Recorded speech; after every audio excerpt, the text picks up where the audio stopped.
Welcome in, everybody, for Saturday Night Racing League. I'm your host, Bradley Cooper.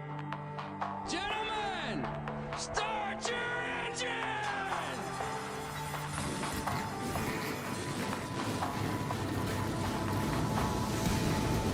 Again, well, thank you all for being here. 32 cars, green flag at Daytona.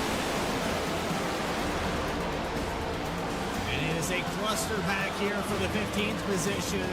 Bailey Turner, lead him down. Turner, Stravato, Jeff Wright. We see some lockup, big lockup. Rewind for second. Sturgeon clears all of them. Comes down a little bit here in the entry of one. Porter might just try to run him out of room here. Oh, they put him in the wall. They're going to crash. They both crash. Ray Massey's going to win it. Are you kidding me?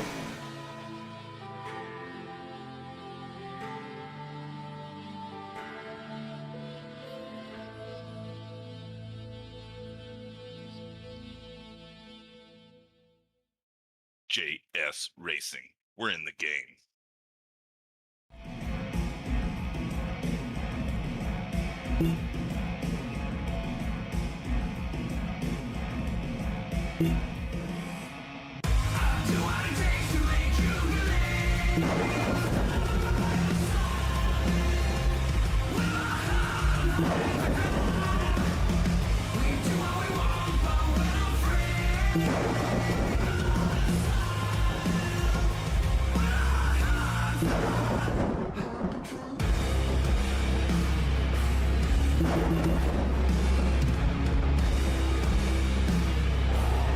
Gentlemen, start your engine!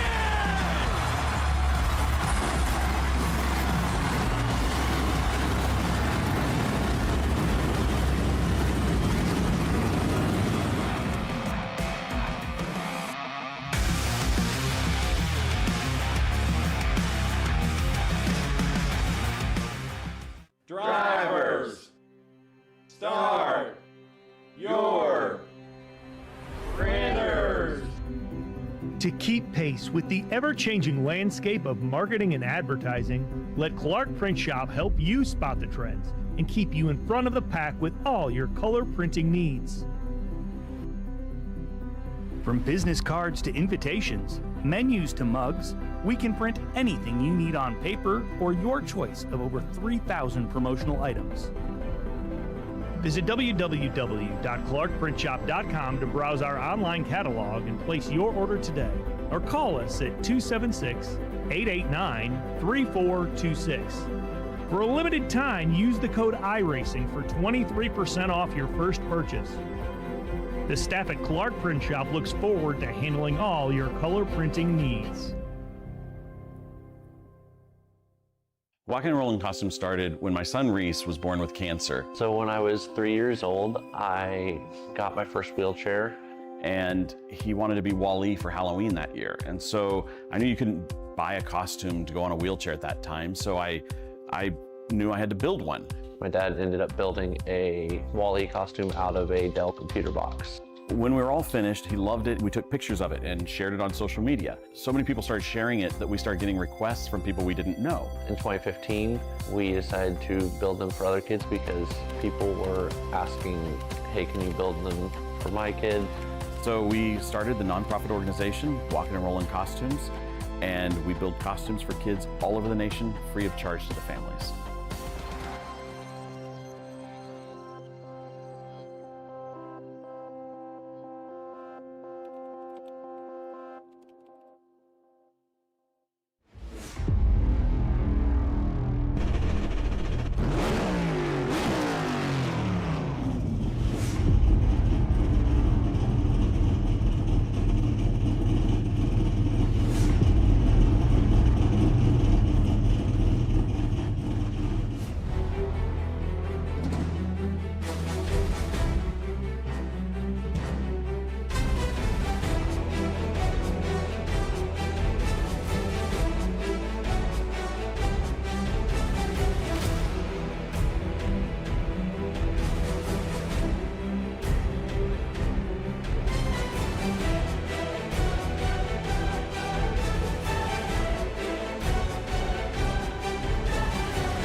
Well, few racetracks this season are as iconic as Classic Legacy Atlanta.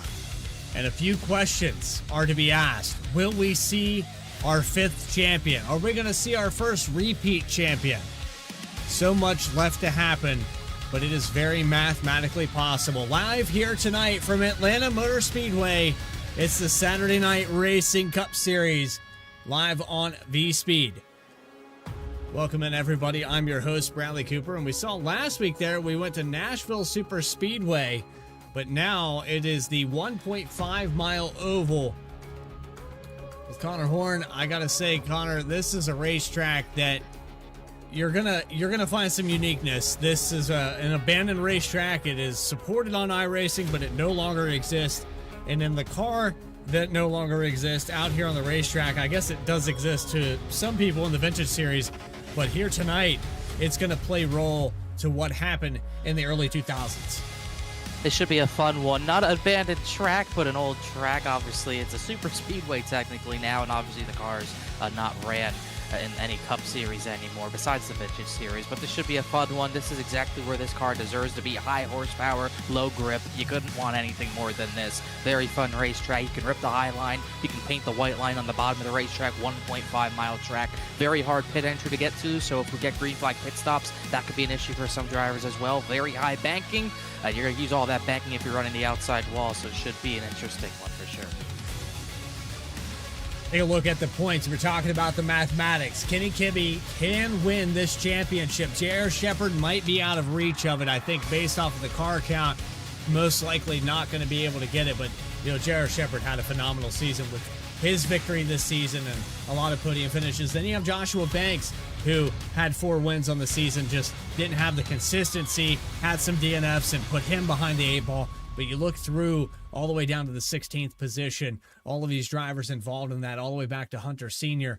But you have Bailey Turner, the defending champion of season number 4. He only has 1 victory on the season coming at Daytona. Thought it was going to start right where he left off, and then his season just didn't go his way.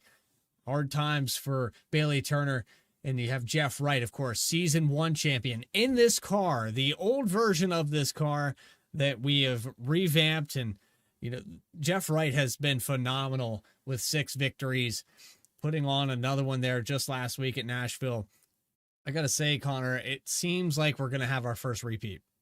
It certainly seems that way. With a little bit of a smaller field, it makes it much harder for Kenny Kibbe to gain the points that he needs to steal this championship away. He's the only one mathematically able to win this title from Jeff Wright, but this is kind of Jeff Wright's wheelhouse, which makes it even tougher for Kenny Kibbe to make inroads. We know how good Jeff Wright is at the low grip mile and a half, really just mile and a half in general. He's been on the money here almost every time we've came here. Although it is funny because, looking at the stats, he hasn't won here, but he's led a lot of laps in seasons past. Last season, 45 laps led. Remember, he got into it with Bailey Turner in one of the races here a few seasons ago where he led 75 laps. He doesn't have a win here, but tonight could be his night, and all he really needs to do is not completely crash out, and he should be the champion. 4 extra tire sets available with the one you have on, so 5 total. 150-lap race. We'll probably see 2 or 3 green flag pit stops with the fall-off. We could see varying strategies. Could have 3 green-white checkers, and obviously a full fuel tank kind of changes things compared to what we've seen the past 4 seasons.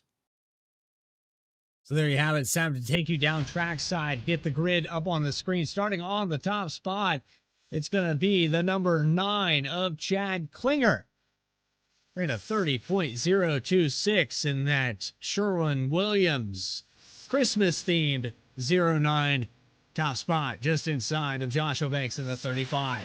Your points leader coming into tonight, Jeff Wright in the number 48 will start to his outside row on row number 2. Elliott Butler in the 16. That's actually the inside there for Jeff Wright. Elliott Butler on the outside in 4th position. 5th is going to go to the hopeful Kenny Kibbe in the number 14, hoping to get away with this championship. J.R. Shepard, he's within range if we had more cars. He'll start in 6th. 7th spot's going to go to Chuck Sweeney. Casey Laconis in 8th. Rounding out the top 10 will be Ray Massey and Dakota Floyd. Lights will come off the pace car next time by rounding out, getting outside the top 10, I should say. Bryce Shoemaker and his Monte Carlo will go 11th. Philip Brewer, who's had a decent season, will start in the 12th position. Caleb Wigglyback for another start. 13th for them. Brian Chambliss, who has won a race here at this track on fuel mileage, I believe, he'll start 14th tonight. Eddie Trejo and his Monte Carlo starts 15th. Matt Shadowski, great start to the season. Will try to finish the season strong. He will start in the 16th position at Channel Lock Monte Carlo. That number 31's been pretty iconic all season. Roderick Vaklavic, the 87 back, starting the finale. Remember winner at Talladega in that crazy finish. He'll start 17th. Brandon Wallace, who got a top 3 in that race, 18th. In the final few starters, Ben Laughter, number 64. Johnson, who's not on track. And then our final starter will be Austin Belkey, who had that huge podium finish last season. Or last week, I should say. We'll see if he can finish this season even stronger. Well, Connor, I know that it's going to be difficult to predict, but what are your thoughts here on the start of this race? Does Kenny Kibbe have the goods to get this championship? I don't know. It's going to be tough. I think it's going to take a kind of catastrophic failure from Jeff Wright, I think. I mean, 20 cars in the field, so the least points Jeff Wright can score tonight is going to be 24 points. He's going to have to outpoint Jeff Wright by 18 because I'm sure Jeff Wright has a tiebreaker, so it's going to take about a top 2 at worst. I mean, he's basically got to win this race and get some help. Jeff Wright's in a good spot, I think. Jeff Wright feeling a little bit under the weather. See, voice there in the broadcast for the Challenger Series. But here we go for the season finale, Season 5, live at Legacy Atlanta for SNR in the Cup Series.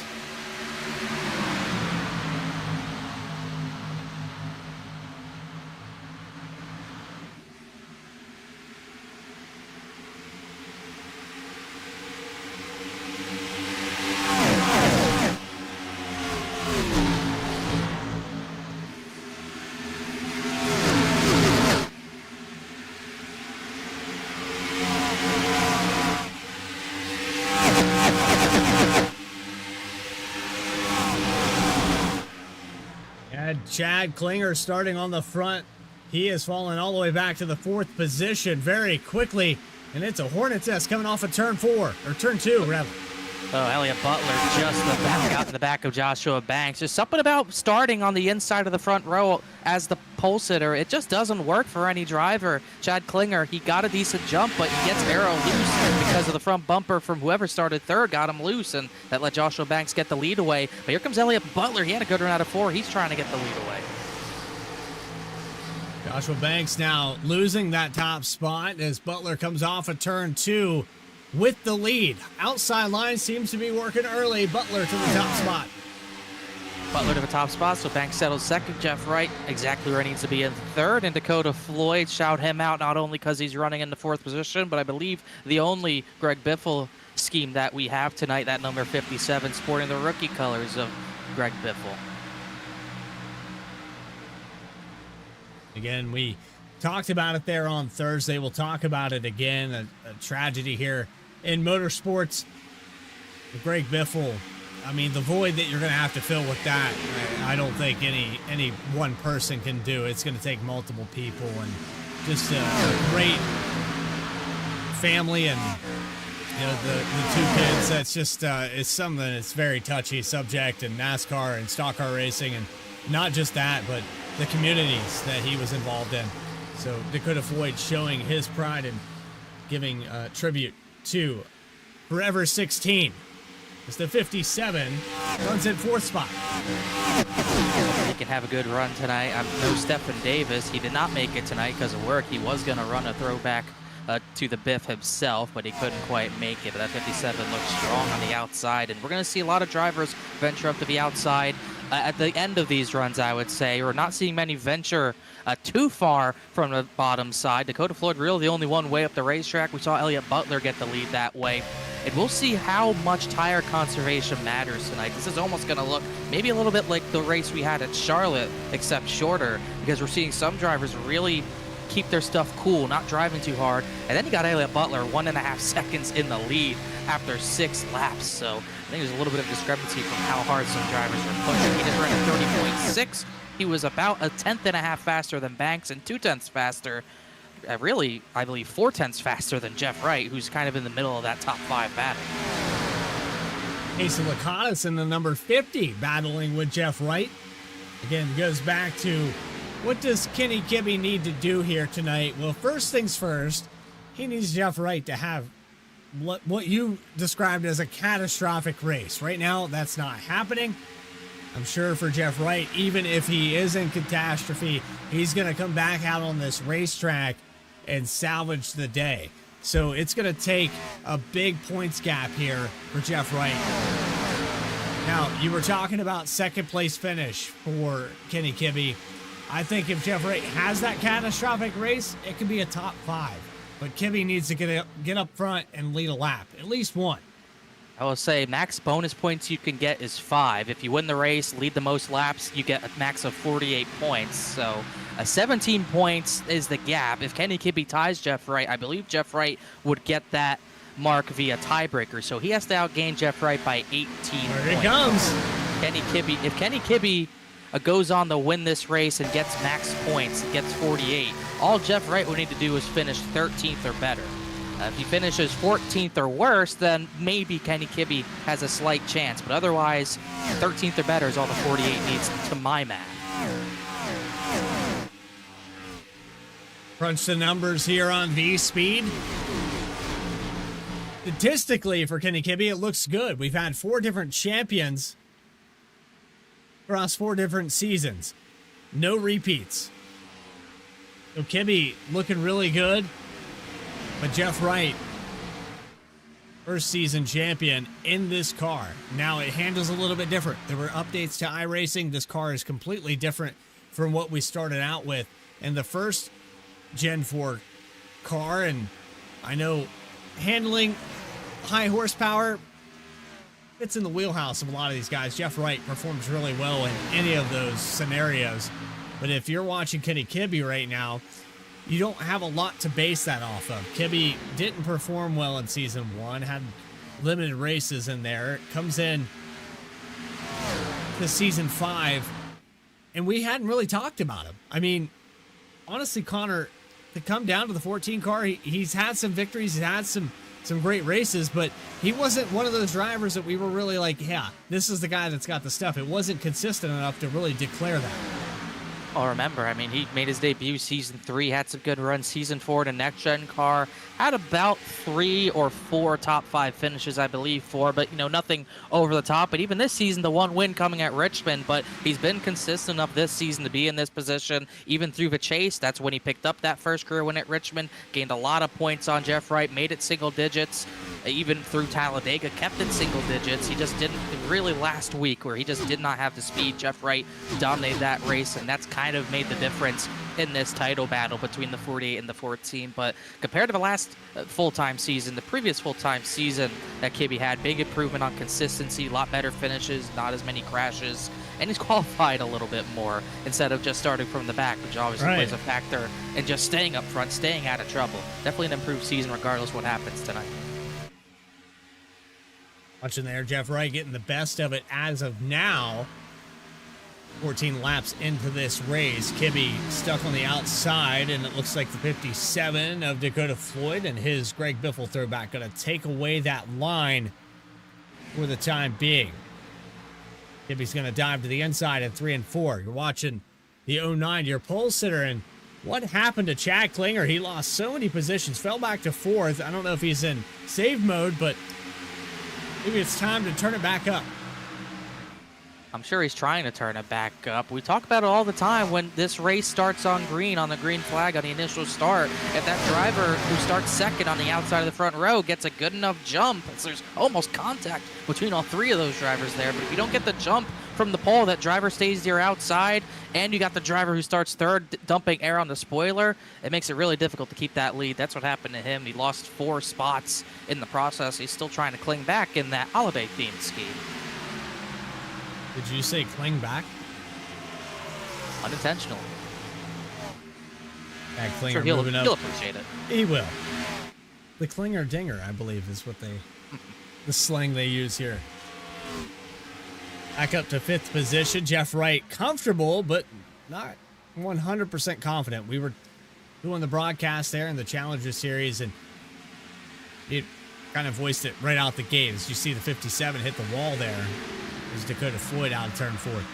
But Jeff Wright talking about how he's not feeling well. I talked to a few drivers, and they said, yeah, that's not going to slow him down. If the 48 car lost an arm today, he probably would still come out here and perform and get it done. Like we said, at least to my math, 13th or better is all he needs. So he doesn't need the perfect race like he just about had last week. He just needs to run good enough, not go too crazy on the strategy, just stay along with everyone else. If anything, just follow Kenny Kibbe down pit road, and he should be just fine.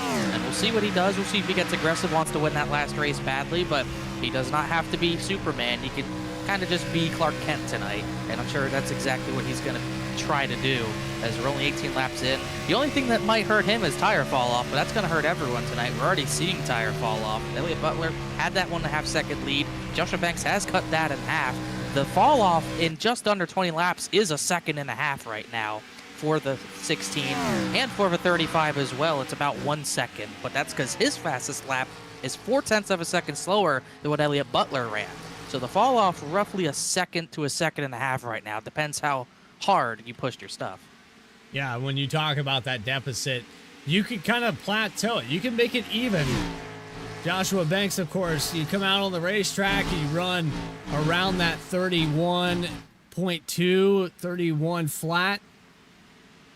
Maybe you end up with a 31 flat at the end of the run. That's dramatic, but that is kind of the mindset that some of these guys have, is dial back for the early part of this run so you can run a consistent lap time every single lap. Get those tires heated up, and you're seeing it right here. Joshua Banks cuts the lead down to just 0.2 seconds. And this should be a pretty easy pass. Elliott Butler wanted to lead some laps. He'll lead around the first 20 here tonight. I believe Joshua Banks led the first lap, if I'm not mistaken. But either way, Butler pushed his stuff, got out to an early lead as Chad Klinger start marks. So down to 19 cars so far. But yeah, Butler pushed his stuff way too hard, and he's paying the consequences for that right now. And we're still probably going to have to go 30 more laps if you're two-stopping to get to your next stop. So Butler might be in trouble if he's already fading this early. As you can see right there, pretty easy pass for the race lead. There is a logjam eighth on back. Philip Brewer to Caleb Weekly. There's 5 cars under a blanket. As you can see all of them coming into picture through turns 3 and 4. It's actually Philip Brewer leading that group, got clear of it. Eddie Trejo gets around on the outside. Ray Massey, 75 of Chuck Sweeting. Bryce Shoemaker, Caleb Weekly. This is around the 8th position, back to 13th. You can also throw Brian Chambliss in the 9 car in that mix. Chambliss there as well. You can see even in a straight line, these drivers struggling. Atlanta, this version of it, a very worn out racetrack, not a lot of grip, especially when you have over 900 horsepower. So even in a straight line, you're going to be squealing the tires. You're going to be sliding. The dog leg, you're not safe either. We've seen it time and time again. If you get aero packed in the trial, but like Ray Massey just did, you're going to get a little sideways. You might have to breathe the throttle a little bit just to not spin the car out. So that's something these drivers are going to have to be worried about until they get to their first pit stop and get that new set of tires. Massey's the one who's maybe struggling the most right now. Kenny Kibbe was able to get back around Jeff Wright. The 14 car in front of the 48. It's only going to shave off a point or two. Kibbe needs to get up front. We'll see. It really comes down to who gets to Elliott Butler first. And really, Kibbe about 0.2 faster than Butler. Butler really slipping and sliding all over the track, but there's a lot of air between the 14 and the 16, and also Casey Lakatos in between the two of them as well.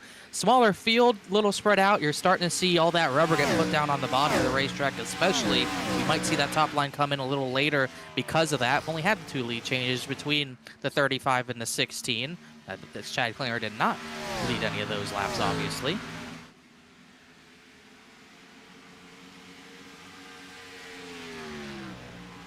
Jeff Wright taking another look to the inside. So these two still go in the battle, even though this isn't for the title. It's not, furthest up in the order wins, but they're going to battle it out as they're both trying to get the Case Lakatos first. Wouldn't have it any other way, though. Seeing these two drivers go back and forth, Jeff Wright could probably afford about 7-8 positions before he has to start to worry about things. Off of turn 2, he's going to lose one spot. No, 57 not able to get the drive off of the corner. And then there's J.R. Shepard again. You know, mathematics, it's hard to do math here on the fly.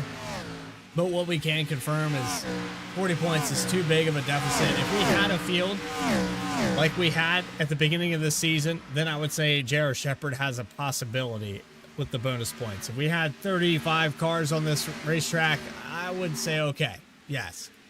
But tonight it's all about Kenny Kibbe and Jeff White. And you know, we were already kind of crowning our champion in the Challenger Series, Connor, with Philip Brewer.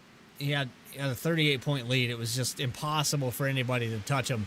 And he didn't go out there and do anything dramatic. And I think that's what Jeff Wright's approach is here tonight in the 48. He doesn't have to win this race. He just has to finish this race. And when you do that as a fast driver, it ends up in great results. That's all he needs to do. I mean, he does not have to go all out to win this race, to win this championship, like you mentioned. Just a smooth, clean race, and he's going to have it. And J.R. Shepard could have been in this fight, you know, while Kenny Kibbe kind of put himself into the championship battle after his win at Richmond. It was really the wreck at Richmond that took J.R. Shepard pretty much out of things after he wrecked pretty late in that one. He obviously had a great season, got the win back at Kentucky to really show that he was here to stay. Almost won Martinsville, very fast at Richmond as well, but really that crash kind of took him out of contention. Then kind of had a poor race at Talladega, let the 14 and 48 pull away, but still a great season for the 98. Absolutely. So we watch shape up, single file, spreading out, first through 10th position. Has about 2/10 separating most of these drivers. Last time by, the lap times looking pretty even, within a tenth or two of each other. Jeff Wright, the fastest car, though, on the top 10. In third position, charging towards Elliott Butler. One of the fastest was the 48. He's trying to get Elliott Butler as the shade comes over this track, as a lot of drivers low on grip will be thankful for that, including Elliott Butler. Fastest in the top 10 looked to be Dakota Floyd last time by. Also, Caleb Weekly, Brian Chambliss had some pretty fast lap times. That 48, once he gets to clean air, which he does now, up to second over Elliott Butler. We'll see how quick he really is as Butler slaps the wall in the dirty air of the 48. Kenny Kibbe in a little bit of trouble getting around him, but he should get around him, as will Dakota Floyd. So 16 really starting to fade here as he's gone from the lead back to fifth. That checked up the 14 a little bit there, and he'll lose some ground to Jeff Wright. It's 0.6 of a second back from the 48 to the 14. Joshua Banks has set sail. It's 1.7 seconds. We've seen a lot of drivers. We're starting to see drivers migrate towards that top side. And it's no surprise we're seeing more drivers slap the wall on that top side. Everyone's trying to push the limit. You get a little bit of dirty air in the center of the corner. That wall kind of juts out in the center, especially in 1 and 2, where everyone's running the outside. Very easy to slap that wall. 3 and 4, the outside line a little bit too bumpy. So highest you'll see drivers venture up there will probably be the middle of the racetrack. That first seam where you could really get your left sides over it in the middle of the racetrack. For saving the tires, though, you're going to see drivers doing what Joshua Banks is doing in clean air right now, just wrapping the bottom of the racetrack, being calm, cool, collected on the throttle. I mean, this is the track that preaches throttle control. If you don't have any of that, you're not going to go very far. You also got to do the leaning in a little bit, just to make sure you're really feeling the corners. That's kind of a classic Banks move. We've seen that all season long with him. See right here. Driver cameras, yeah. That's, man, he is hugging that white line. That paint line, you get a little bit of grip. If you get the paint with the left side tires, just helps you a little bit more. Don't have to tug the wheel as much because you have that grip from the paint. Helps the tires. You can even get your left sides almost under it a little bit, but so easy to hit the apron and make a mistake. We are starting to see more people venture to the high line in 3 and 4. It's not a line I'm accustomed to seeing work because of the bumps up there, but Jeff Wright putting decent lap times together doing it, but he's not outright faster than the 35. They're kind of trading lap times. Kenny Kibbe was especially faster than the 48 last time by, so 35 still decent pace. Plenty of other drivers with driver cameras here tonight. Let's go through your field. Caleb Weekly in the number 13. riding on board with him, and he has Casey Lakatos racing with him. Lakatos, another driver we saw kind of in the top 5 early on, but just like Elliott Butler, just kind of fading right now. Butler just lost 6th to J.R. Shepard. He'll maybe lose, he just lost 5th to J.R. Shepard. He might lose 6th to Philip Brewer, but Lakatos was kind of doing the same thing, driving his tires a little bit harder. Now he's starting to pay the price, and he's almost fallen back to 10th. I believe that's Billie Eilish up there on the wall. Sure is. I think we've gone over this before. I think we did.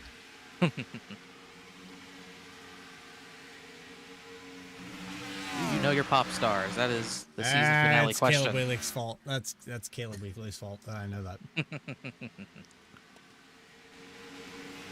What I do know is 1.3 seconds. That lead has fallen down about 4 or 5 tenths, and it's continuing to fall. Jeff Wright is faster than Joshua Banks. Is Banks backing up the corners when Jeff Wright catches him to give him the dirty air? Probably not. I don't think Jeff Wright's going to be in the wake of too much dirty air from this far back. It's 1.3 seconds at the line. I think if he cuts that lead in half, gets to about the 6/10 of a second range, that's when Jeff Wright's probably going to have to start running out of Joshua Banks' line. He starts kind of pushing up the track a little bit, not able to get the throttle as early because he's pushing up the track. That's when you'll see Jeff Wright just searching to get out of Joshua Banks' line, get out of a 35's line. I don't think it's affecting him right now. He's just kind of faster. He gained about another 10, so they were kind of trading back and forth times, but Jeff Wright, that 48's been consistently about a 10th faster than the 35 the last few laps, and he's pulled away from Kenny Kibbe and Dakota Floyd doing it, as almost everyone's exclusively around the top of the racetrack now. Kibbe up high, running in 3rd position, and again, this goes back to the prep that you had to do at the start of this race. Kibbe probably felt really confident, but he still doesn't have that other piece of the puzzle. He needs Jeff Wright to have a bad day, and it's just not happened so far. Excuse me, it hasn't happened so far. I mean, he needs a lot to go his way. We've said that already a bunch of times tonight. And, you know, Jeff Wright's up at the front. When he's up at the front, there's really not much that's going to happen. If he gets in the back of the pack, maybe has a restart, maybe he gets into trouble because, you know, the back of the pack's pretty spread out right now.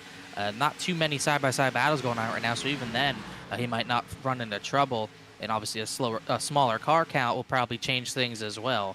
Kibbe, he knows he pretty much needed to dominate this race to win the title. Not looking to be the case right now. Good, decent speed, but Dakota Floyd might be a touch faster. As looking back at another driver who's trying to finish the season strong, hasn't really had the best of seasons himself. It's Ray Massey. We've seen him win races the past few seasons.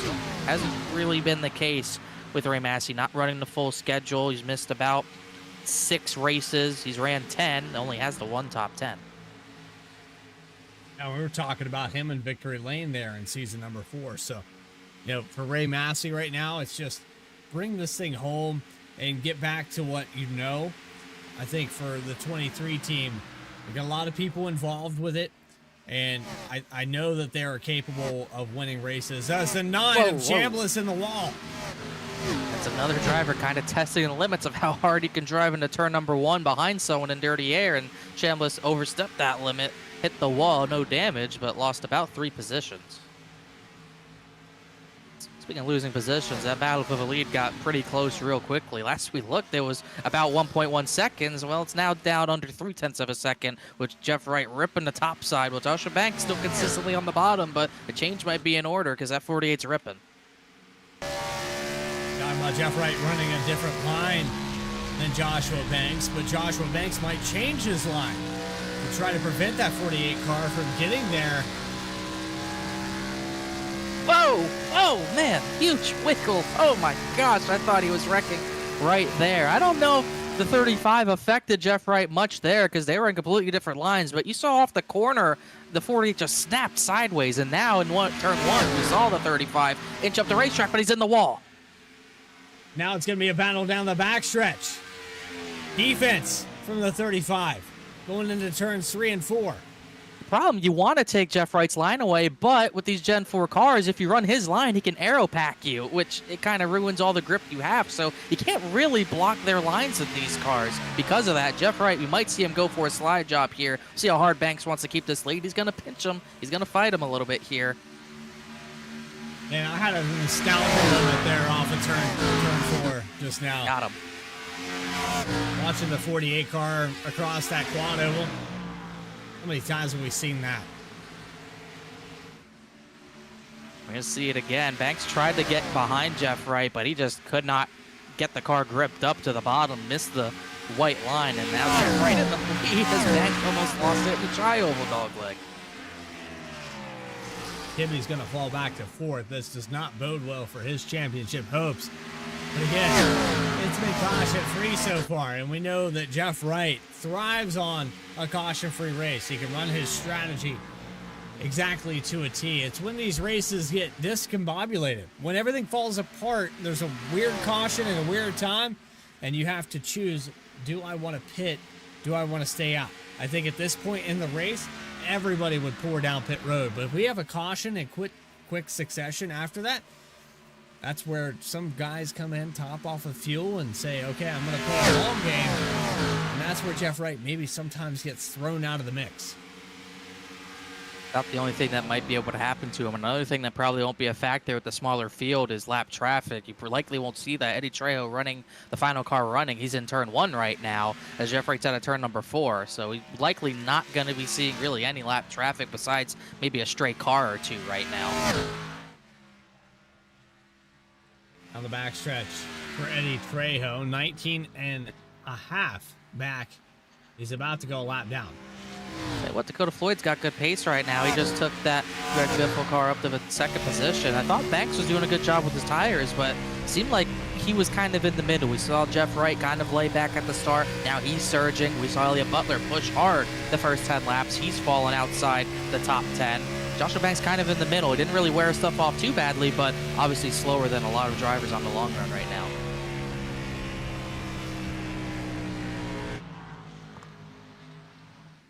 Jeff Wright with a full second lead coming off of turn 2, and it's Dakota Floyd trying to chase him down. I talked to Dakota Floyd in the pre-race. I asked if this was the one. Very few drivers have won in both the Challenger and the Cup Series. Dakota Floyd could be that other driver. We have Brian Chambliss and Nathan Ferrata. Very few people. Here comes Kenny Kibbe to pit lane. He's really the first one to peel off. He came from 4th position. This is really, if you're doing a 2-stop race, this is when you would pit. He'll bring Caleb Weekly. Here comes Case Lakatos. So not really surprising to see him pit right now. This is really when you would do it if it was a 2-stop. To split this race into thirds as Kibbe hits his pit stall. Perfect execution. Jeff Wright might be forced on the hand here. He's going to stay out another lap. Joshua Banks, he's going to bring it down the pit lane. He just about spun on pit entry, but he kept it straight. Jared Shepard fired it deep on pit entry as well as Eddie Trejo actually has the meatball flag. I believe he blew a tire. His tires wore out so much. But you could see how Joshua Banks all over the place on entry. This is a tough pit entry to get to. You go from a lot of banking to the very flat, and you don't have a lot of entry area like you do at Las Vegas. It's all off the track all the way to the pit entry. One of the toughest tracks to do it, as Dakota Floyd's going to beat the 48 down. Just looking at Jeff Wright's fall off, we'll see how much time he's losing a lap. He ran a 32.1 last time by. That's about 1.5 seconds of fall off, so pretty much that's what he's losing per lap. He could stand to gain that back, though, in the longevity of a run. And I think for Jeff Wright, this is kind of going to force his hand. I think he's going to come down this time by. Yes, he will. J.R. Shepard, black flag for him. I believe he got the black flag. Wow. Exiting the pits, says Jeff Wright. Went about as hard as he could have there when he didn't need to. I believe it was a J.R. Shepard. Might have been a pit exit penalty because he still got the black flag. Right, Shoemaker's going to come in as 48. Seeing other drivers take off from their stalls. It shows the pace he's putting down right now. Chuck Sweeney staying out of the racetrack and the lead a lap. Brandon Wallace in 2nd position. Broderick Vaclavic in 3rd spot. some drivers going long. To go one stop, you need to make it 75 laps, and we saw the impossible on fuel happen last week, but this is a little bit more of a stretch. I don't see it happening, but we'll see as here comes Brandon Wallace to come down pit. We'll see where Jeff Wright comes out. Looks like Kibby's not gonna quite get to the 48. It's gonna be close, actually. Oh boy. It's gonna be side by side for at least a moment, but I just don't know. 48's got cold tires. Give a little air to the back end. Why not? He's gonna get him a little loose. He's probably gonna try to creep to the outside, but he just didn't quite have the run. Give him air on the entry of 1. Why not? Nope, he doesn't do it. Look to the outside. He saw Jeff Wright really throttle up, entry to center. Just your center exit, really trying to get away from that aero pack, but Kibby backed up the corner, got a really good run. Man, if it was just 2 or 3 points separating these two, I would be even more excited about it, but this still is great. Kibby definitely put the time in for this week. Yeah, Shepard actually got his black flags cleared, so whatever penalty he had, he did not have to serve, but this is good stuff right now. Talked about if it's a few points closer, what could have been at Talladega. We knew the 48 was short on fuel. He just got the yellow he needed. That could have been a big swing. That could have made the difference between this being a real fight and being an outside chance for Kibby. He's going to go down swinging, no doubt. Do what you got to do. I don't think anybody is going to say Kenny Kibby doesn't deserve to win this championship if he does, especially based off this performance here tonight. Jeff Wright, of course, has led a lot of laps here. He hasn't won. So statistically, you go off of wins, Jeff Wright doesn't win this. And you go off of championships, Jeff Wright doesn't win this. I'm not entirely a stats guy, but I know that, again, it's going to be a tough one as we watch side by side from the lead. Good stuff. Kibby's not letting Jeff Wright get away at all. He actually got a better run through the tri-oval here, but it's so hard to make this pass when both drivers are giving 110%. That driver on the outside just gets such a good run on the top of the racetrack where that car on the bottom kind of has to squeeze their exit a little bit just to not hit that driver on the outside. Makes it almost impossible to make that pass without a little bit of contact. Then you have Dakota Floyd lurking back here, battling with Joshua Banks. 1/10 of a second, 57 off the outside. Remember, Banks led the first portion of this race, fell back to around the position he's in now, and Floyd got around. Again, I'm going to ask the question, does Dakota Floyd get his first victory of the season, of any Cup Series season? I don't know. I'm liking his chances based off of the run he's putting together. Have to wait and see. We didn't really quite get to see him in the top 2 before we got the pit stops, but his times look pretty comparable compared to Jeff Wright's on the end of a long run. He looked like he might have been the faster car at the very end of the long run, as Kibby's got another run to the bottom with Jeff Wright trying to get this lead away, but just can't quite make that work as 2 battles at once within the top 3. Floyd's going to keep that 3rd position as Kibby just can't find a way past this 48.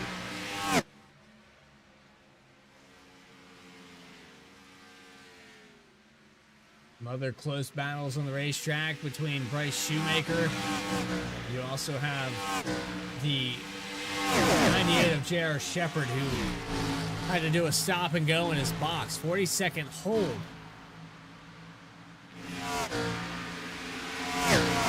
Not sure if he did serve that penalty or not. I saw him come down the pit lane and he did serve that hold, so he did have the penalty, so I was wrong on that. So he's the only other driver a lap down besides Eddie Trejo, and he's nowhere near that battle of a lucky dog. Battle of the lead, Kibby won't let it go. We'll see whose tires are better by the end of this, inside or outside lane, but Kibby is giving it his all right now, and kind of surprised Dakota Floyd is not catching up to this battle. He's pretty much running the same times as the top 2. Still saving his stuff. I think for Dakota Floyd, it's play the long game here. Let these guys use each other up and swoop in for the kill. Seems like Kibby's just so much better in 3 and 4. He can get to the inside of Jeff Wright here because Jeff Wright kind of wiggles a little bit on exit. He gets the runs out of 4, but he just doesn't have the same speed out of turn number 2.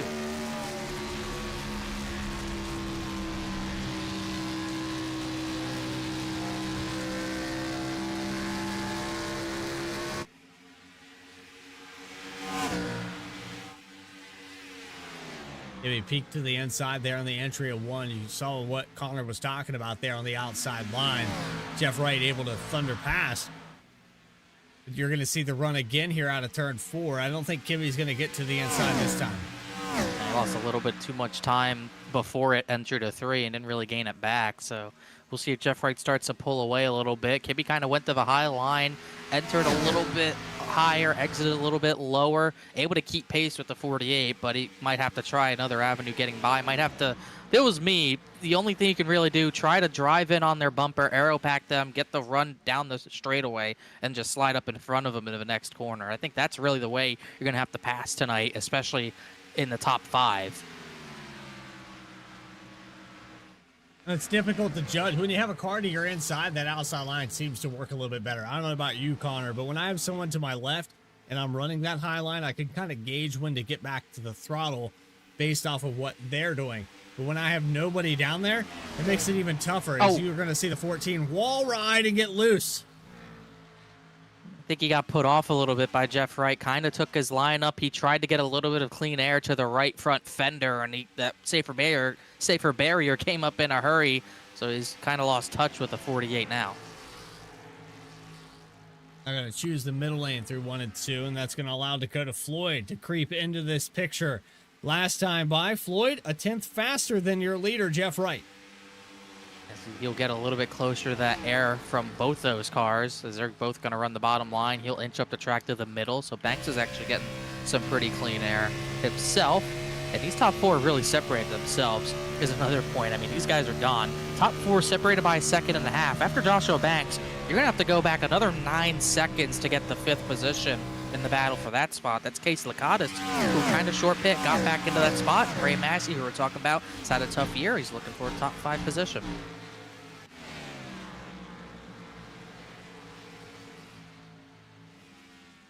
.8 seconds now up to, or 0.28 seconds now up to 3.8. 0.38. I'll get it together. Sorry.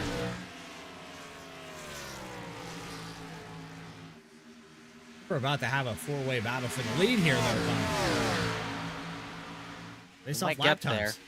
Just depends what Jeff Wright's pace turns into. He ran a lot of laps pretty hard on the outside part of the racetrack, keeping Kibbe behind him. He's moved back to the bottom of the racetrack where you'd want to be to save tires. But at the same time, I'm not sure if that's the case anywhere. We saw Joshua Banks run a lot of laps on the bottom. We saw Jeff Wright battle to get to the 2nd position using the top side a lot.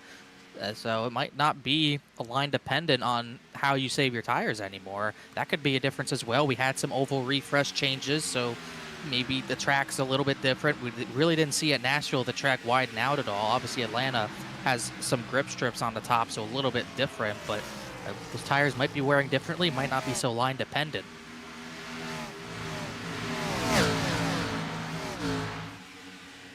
Actually watching Ray Massey there make a pass for 5th position. And then a close battle back here with Elliott Butler. Remember, Butler started in the front of this field. 2nd row, 4th position. He's battling with Brian Chambliss, who started back in 14th. Chambliss, we saw him have that hit to the wall. He really hasn't been able to move up after that. He's kind of stayed in this battle just outside the top 10 really all race. Elliott Butler, we saw him really fade.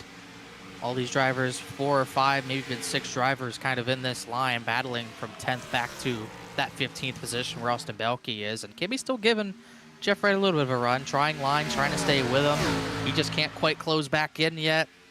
Dakota Floyd, Joshua Banks, they keep getting a little bit closer themselves, but not quite close enough to battle. Kibbe trying the outside middle. Gonna get a good run here off of turn 4. Look at this.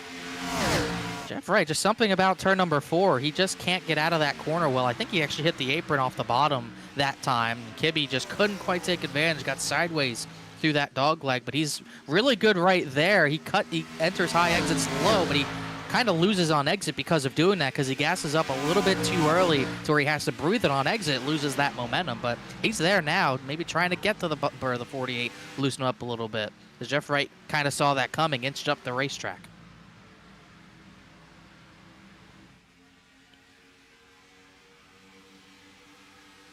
drop back here for Kibbe, and that's allowed Dakota Floyd and Joshua Banks. Again, going back to what I was saying, I think we're about to have a four-way battle for the lead. This is going to get really good, and I think Dakota Floyd is loving it. I don't know who's saving her stuff more. Honestly, I have no clue. I don't know where Banks will be at the end of this because he's been in the fourth spot just running the bottom this entire time. But Kibbe kind of faded off the 48 again. We'll see if Jeff Wright continues to take his lines. But Kibbe, once again, got a much better run off the corner than that 48. I think one big note, maybe a big key of Jeff Wright saving his tires, he's entering the corner so much smoother and way softer than everyone else around him. Kibbe fires it into turn one, and he usually doesn't maintain that out of the corner, but he had a great run out of two this time. He's right there.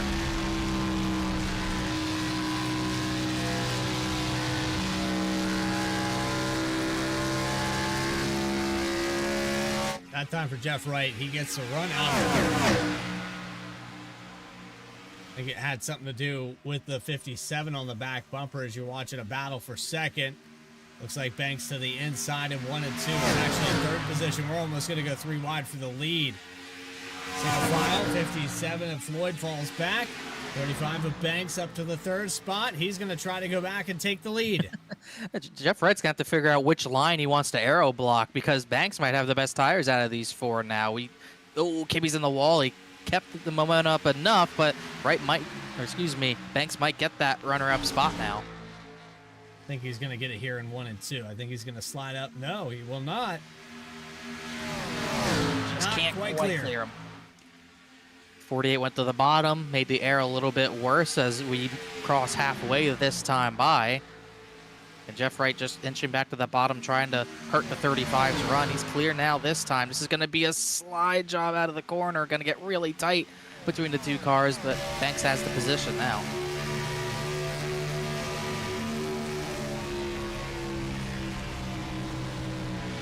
Well, at that halfway mark, it's a perfect opportunity.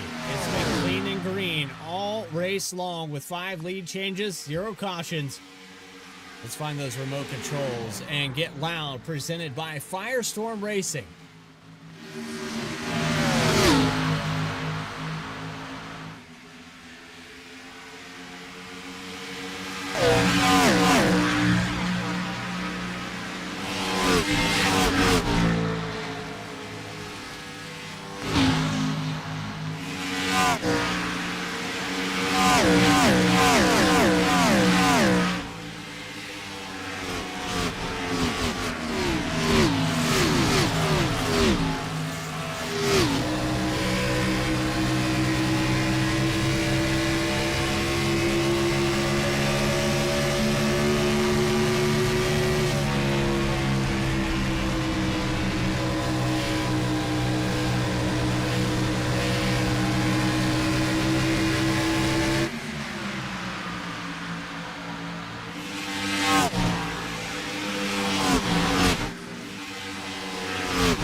Well, if your eardrums have adjusted, that was Get Loud, presented by FireStorm Racing. Jeff Wright, still your leader, your championship back.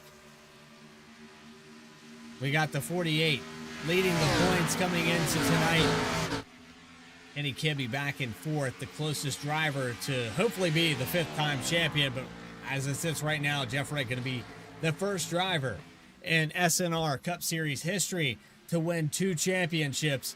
Connor, this is not over by any means. Not over by any means. We still have one more pit stop, and who knows? We still have almost 70 laps left. We're nowhere near the end by any stretch. But the more laps fly by, the larger the gap to Jeff Wright gets, the harder it gets for Kenny Kibbe to have anything go his way to try to steal this championship away. He might be down another car. Eddie Trejo spun out of turn 4 about 3 laps ago or something like that. He's parked it since. We'll see if he gets on track. That would leave us 18. Right now, I believe 18 cars running. It might be 17 cars running. Brian Chambliss also brought it down pit lane. He also might have called it a night, so we might be down to just 17 drivers on track. Remember, to my math, 13th or better gets Jeff Wright the title, and there's only 4 drivers under that position left running right now. Watching the late race run here from the 57 of Dakota Floyd. Going to go to the outside down the backstretch. You don't see that too often in Atlanta. I really just don't see that very often. Trying anything he can. Just can't quite hold on to that second position. So it looked like maybe Banks tried to push his stuff. Thought he might have had a run at the 48, but not quite the case. 48 able to keep the pedal to the metal, keep the tires on it, and just pull away right now is Dakota Floyd, who looked to be the driver who might have had the closest long run pace of the 48 last time by. He's going to get back to that second spot. We're probably about 15 to 25 laps away from our next set of pit stops.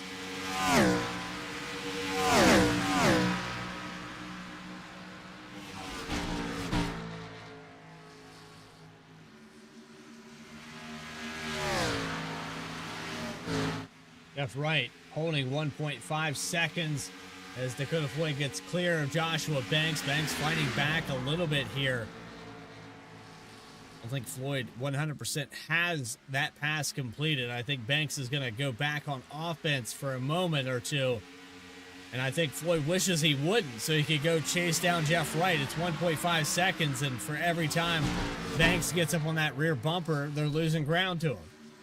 I think Floyd wants to run his line, but Banks kind of enters the corner in the same line, and when he comes out of the corner behind the 57, he gets him even more loose. So Floyd just can't get that 3 to 4/10 of a second gap he needs to keep Joshua Banks off the spoiler, and it's making it, like you said, making it really hard to gain anything on that 48, even start gaining, and even without the 35 on his bumper, that 57's sliding a lot. Yeah, he just got clear of Banks. He's gonna have a second place finish. But right now, as it sits, you still got green flag pit stops. So if you're Floyd right now, I'd be more focused on, okay, how do I get away from the 35 and how do I make up ground on Jeff Wright? It's 1.6 seconds going into turns 3 and 4. I think Dakota Floyd has the best long run car. He just can't show it right now. I don't know if he's got a better set of tires, better long run speed than Jeff Wright, but I think he's definitely got the second best, and Joshua Banks is just clinging on to whatever he can right now, as Kibbe's kind of fallen off this battle, still running the high side, trying to get something going, but Floyd just needs to, I don't know what he can do to really get away from the 35. He drives into the corner pretty hard. Banks just goes to the bottom, dives it deep into the corner, drives in a little bit harder, and then he's able to keep up the pace on exit pretty well to stay with the 57, so really not much either driver can do. So it's pretty much a battle for runner-up at this point. It is literally a battle for runner-up right now, and the 57 just can't find a way to shake Banks. So riding on board here with the 75 of Chuck Sweeting. As we did that, the 35 took a stab into turn 1. Wasn't able to complete that pass, but he got to the door of the 57. He's way up the racetrack here. Tried a little bit of a higher line, almost too high. He got a pretty good run off, though, and now he might have the gap he needs to maybe try to pull away a little bit. Had a pretty good 3 and 4 doing that.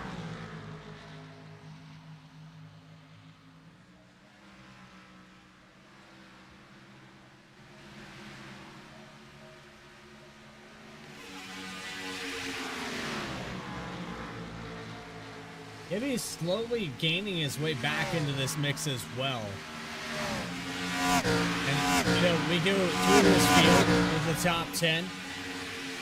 A lot of different names here, Connor, that had success throughout this season.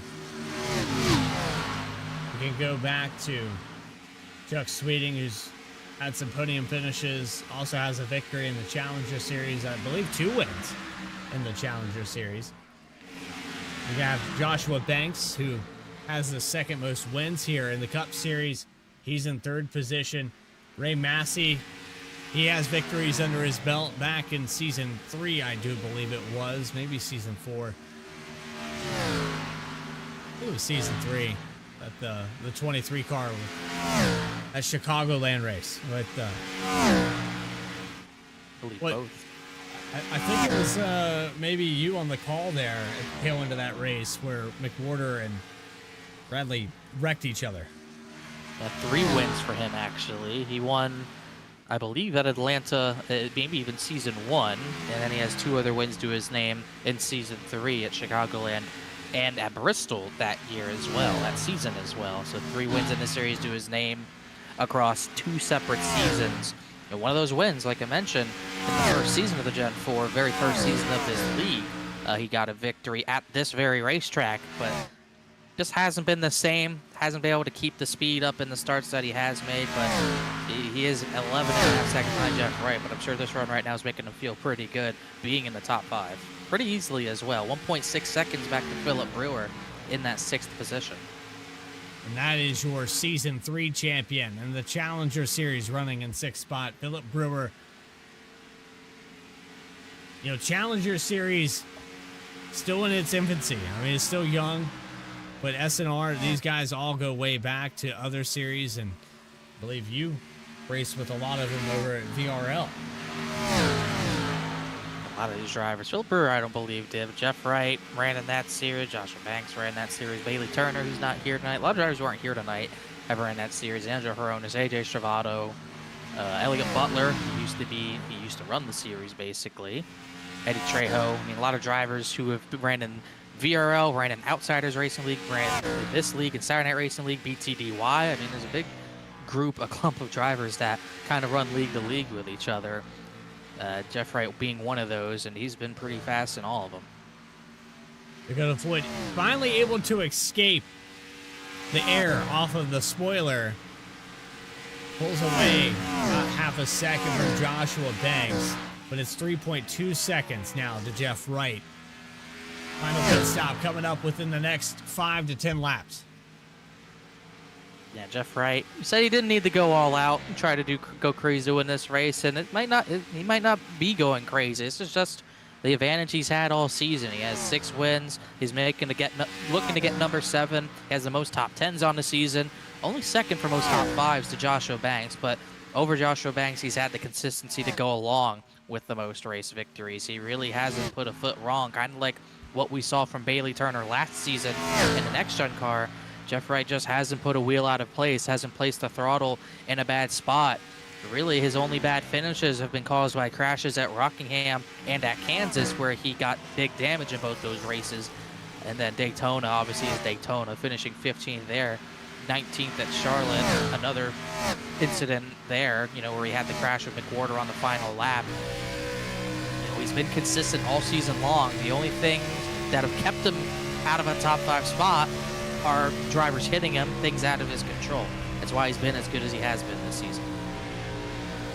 And after competing for the 13th position with Austin Belke, 89 and 64. Belke is going to go by. Casey Lakatos coming down pit road. Remember, Lakatos, one of the shorter on the pit stops, 47 laps on the stint for the number 50. And he'll bring it down for his second and what should be the final stop. That's going to start the wave here. Ooh, Jeff Wright just hit the wall on his own there. That was an interesting moment. But yeah, we should see pit stops from even more drivers coming up. Don't see anyone else on pit lane besides the 50. Well, we saw him short pit a few times. But we'll see if Jeff Wright might come off the outside wall a little bit. That's really the first mistake we've seen from him all night. It happened when we were kind of in transition there, slapping that wall. He ran a 32 flat last time by, as Dakota Floyd's lost even more time even with that, because Jeff Wright's just that fast. I saw it. He hit pretty good. One more look at it here into turn 1. Slides up the racetrack. It's not too bad. Harder than you want as Elliott Butler, next driver to pit. Looked like Austin Belke has already pit. I mean, even with that slap to the wall, it looked like Jeff Wright even still gained time on Dakota Floyd. So this is what we've seen from him, especially at the mile-and-a-half all season long. That long-run speed is just deafening to all these drivers. It's almost a 5-second gap.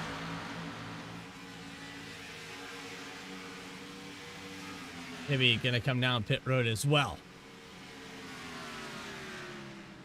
It kind of looks like short pitting, but it really isn't. I mean, you pit lap 50, pit lap 100, those are pretty even thirds. McKibbe's going to bring it down earlier than the drivers ahead of him. Matt Shanowski came down as well.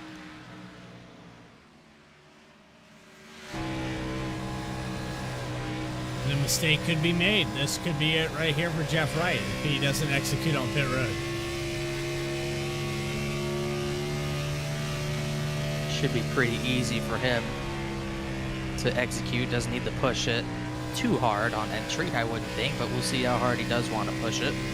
Roderick Back-Lavick kind of tail end of the lead lap, just came down the pit right in front of the leader.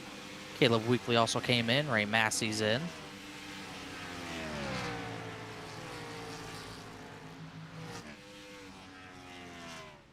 Joshua Banks from third position. He's going to come in the pit.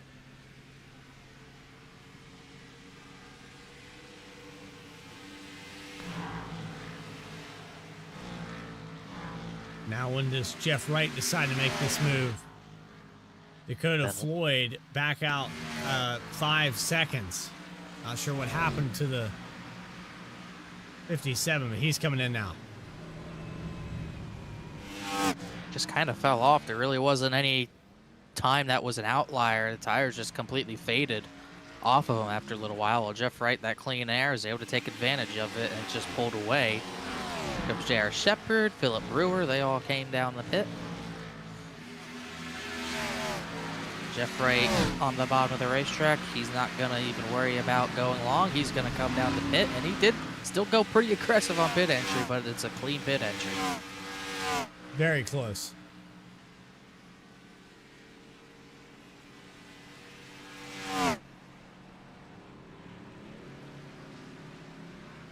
See what the difference is where he comes out. Philip Brewer, that was an interesting way to enter his stall. It almost looked like he missed his stall, or he might have gotten, I don't know, he looked like he just had too much rear brake in it, but see where Jeff Wright comes out.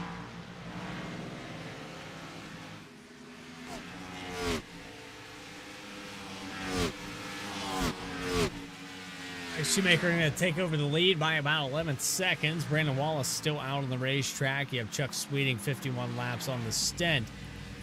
It looks like he's going to be in pit road. And here comes Bryce Shoemaker. Shoemaker's in. Jeff Wright's out of pit lane. Very easily kept the race lead. Was not even a question at all. So he's going to extend that lead pretty far by the end of this race. Chuck Sweeting's off of pit lane. Here comes Brandon Wallace. He'll come down to pit this time by, and that will turn the lead back over to the 48, maybe for the final time this season.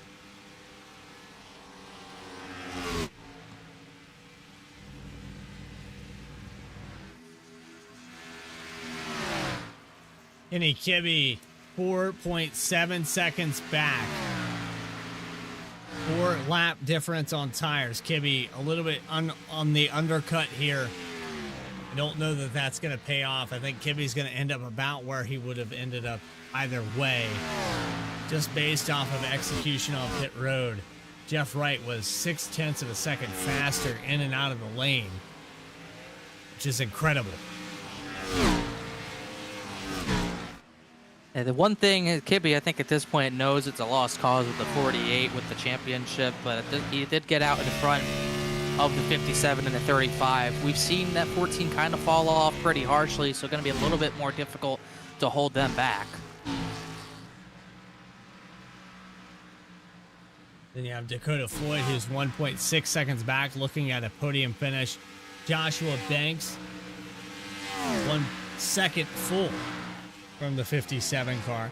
Ray Massey with a solid top 5. in the number 23. Casey Lacatus back here as well. 2.4 seconds. It is very, very spread out. We'll get a look here at the racetrack from the high angle, and that's cars all the way around this thing. So that's our cue here on VSPEED to take a quick commercial break. You're watching Saturday Night Racing League and the Cup Series season finale at Atlanta. Uninterrupted coverage for the remainder of this race in just a moment's time. We'll be back on VSPEED right after this.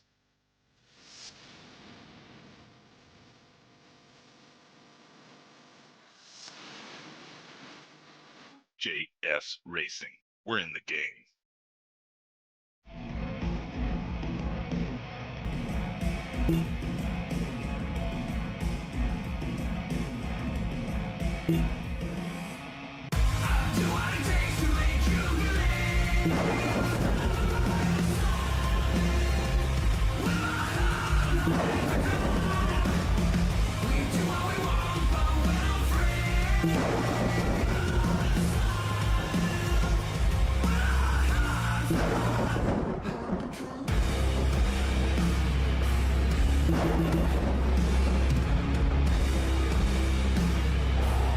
Gentlemen, start your engine!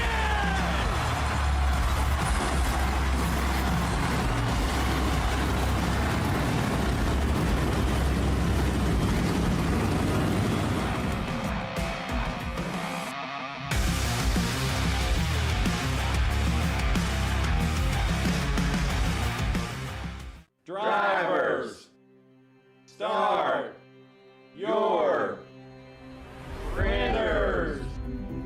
To keep pace with the ever-changing landscape of marketing and advertising, let Clark Print Shop help you spot the trends and keep you in front of the pack with all your color printing needs. From business cards to invitations, menus to mugs, we can print anything you need on paper or your choice of over 3,000 promotional items. Visit www.clarkprintshop.com to browse our online catalog and place your order today, or call us at 276-889-3426. For a limited time, use the code iRacing for 23% off your first purchase.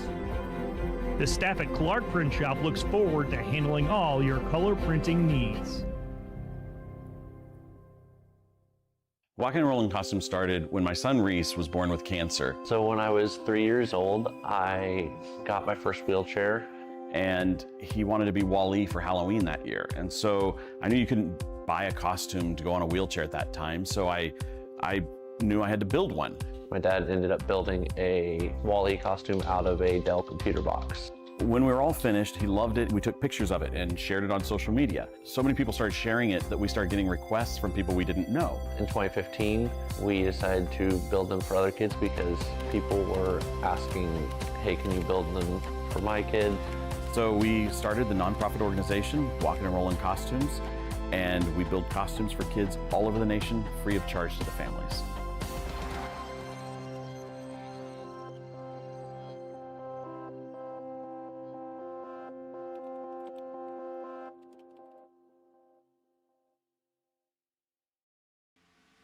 JS. Back here live where you're watching the battle for the lead for almost 5 seconds. And we just watched the 35 of Joshua Banks bring it back down pit road where apparently there was a malfunction. He had underfueled the car. Connor Horn brought that to my attention. 35 car now a lap down. Yeah, I don't know if that was an auto fuel issue or maybe he underfueled on the first pit stop and forgot to check it for the second or something. But, you know, from his source was him on his live stream. He said there was no way he was going to save 5 laps of fuel. So I don't know if it was an auto fuel issue or just something different, but he didn't have enough fuel to make it to the end, and he's taken himself out of contention for a top 3. He's put himself a lap down. He's now 16th position. And he took fuel only to cushion the blow, but it's going to make it tough to get some of these spots. He has Brandon Wallace up ahead. Broderick Vaclavic's out of turn 4. now, so the top 15 might be tough to get, as only 13 drivers on the lead lap, which is the top 13 that Jeff Wright needs to clinch his title almost no matter what happens, and he's probably not done lapping people either. He's got a number of the drivers from 8th to 13th up ahead, about 8 seconds between all of them. Got plenty of time left to do it for Jeff Wright.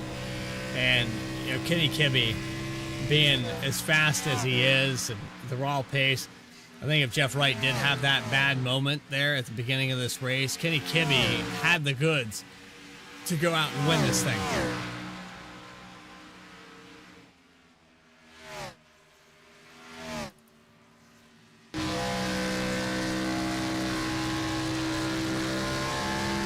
Riding on board with Dakota Floyd, half a second back from the 14 car. And it kind of looks like a podium day now based off of the statistics we're seeing here, Connor. Ray Massey is 6-7 seconds back. I think if this race stays green, there's really no chance for this top 3 to be disrupted. Yeah, even after the first pit stop, those top 4 were away from pretty much 10 seconds. The gap has not really changed that much. Ray Massey's now in the 4th position. He has gained on Dakota Floyd a little bit. It's only an 8-second gap. Ray Massey kind of even times to the 14 and the 57 right now as well. And he's pulled away from Philip Brewer. So that battle for 4th, not really a battle. As with this smaller field, I mean, we've seen it spread out a lot more. The battles within the top 4 have been the best battles pretty much all night, as that mid-pack has spread out a lot.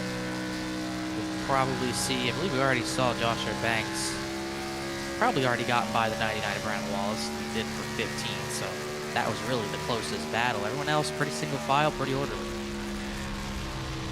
Riding on board with Elliott Butler, 0.2 of a second back here from Casey Lakatos. Definitely within striking distance for 6th position. About a 10th faster last time by. We're kind of seeing the same lines be used. You got a lot of drivers 3 and 4 in that middle part of the racetrack. That's where we're seeing Kibbe and Dakota Floyd run as well. That's where Ray Massey's running. So the middle of the racetrack, 3 and 4, has been the popular spot to be for a while now. Caleb Wakely getting passed by his teammate Bryce Shoemaker to the inside. 54. Going to try to complete it. Slide up in front of the 13. Little crossover action down the backstretch. You can tell these drivers kind of just waiting to get grip back at this point. Already all over the place, on the throttle, off the throttle. And the same thing goes for the battle for 6th, where Lakatos got sideways. Elliott Butler's going to get that spot. Bryce Shoemaker gets the 10th position away. And Chuck Sweeting is going to try to get that 7th position away a little up ahead. And look now, but Dakota Floyd is starting to put a hunt on Kenny Kibbe. That's less than 0.2 for 2nd spot. Dakota Floyd pit lap 103. Kenny Kibbe pit a little earlier than that, lap 101. So only lap 100. So a 3-lap difference in tires. Not the biggest of differences at most tracks, but at Atlanta, you're going to see that difference pretty easily. And I think we've obviously said all night that 57's been the best long run car besides the 48, but the passes are still going to be tough to make.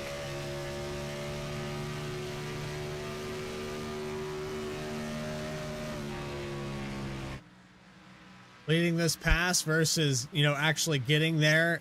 Dakota Floyd has shown the long run pace. I think he will complete this pass on the 14 car. But there's really no shot at 7 seconds to catch up to Jeff Wright. It's just not going to happen. No, the battle for 2nd is what it is at this point for both these drivers, and Kibbe's going to give it his all, no doubt about that, as he is all over the place. Got a little sideways, got aero pack to leave a dog leg, and that might be all Floyd needs to complete this pass.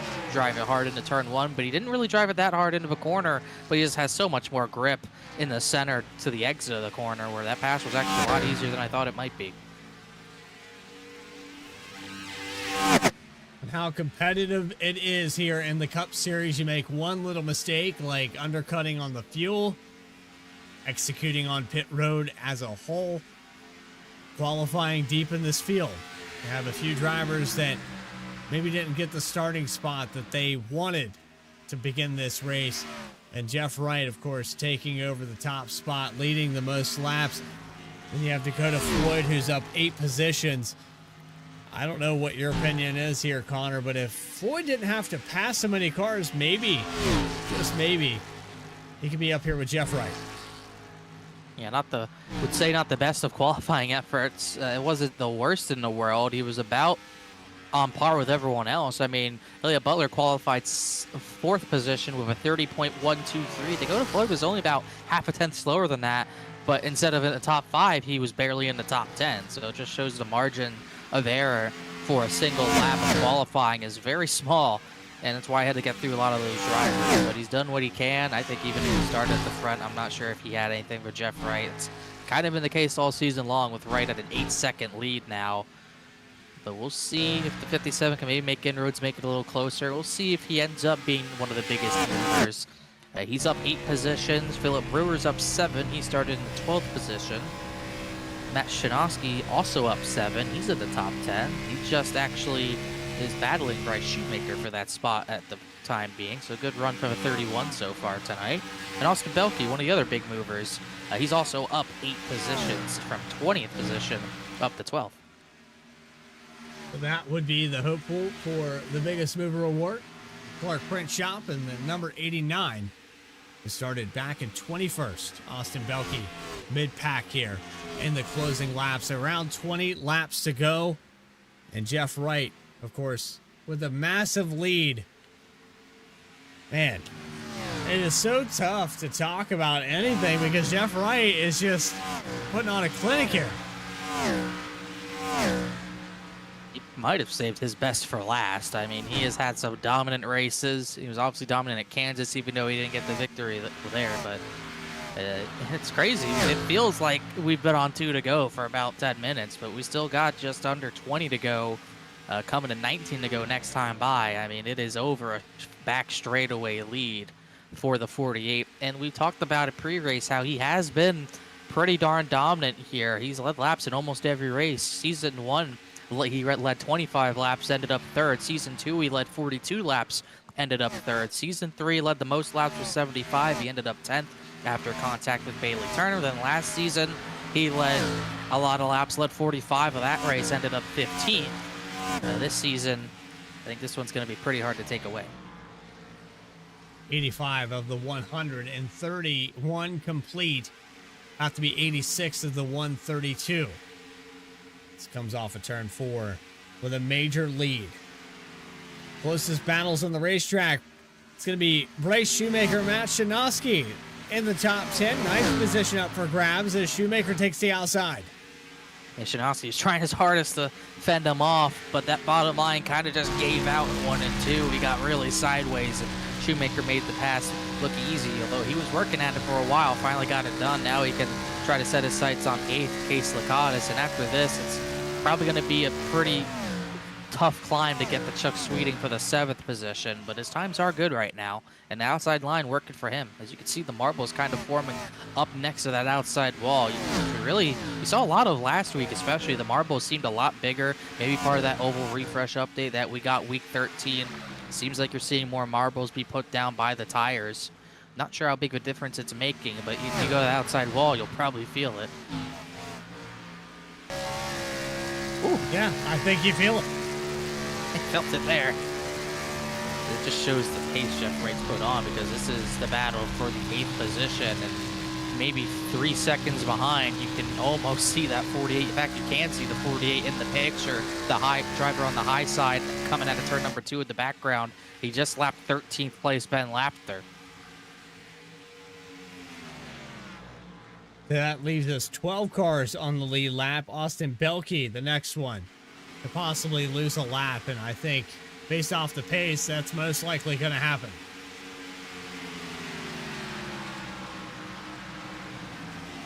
Right, and that's time by Jeff Wright, a 31.75. Dakota Floyd, 100 off that, as was Joshua Banks. Eddie Trejo with a pretty good lap in that range, but the thing is with Jeff Wright, some drivers can hit that lap time, but he's running that lap in, lap out, which is the main difference in a lot of races this season.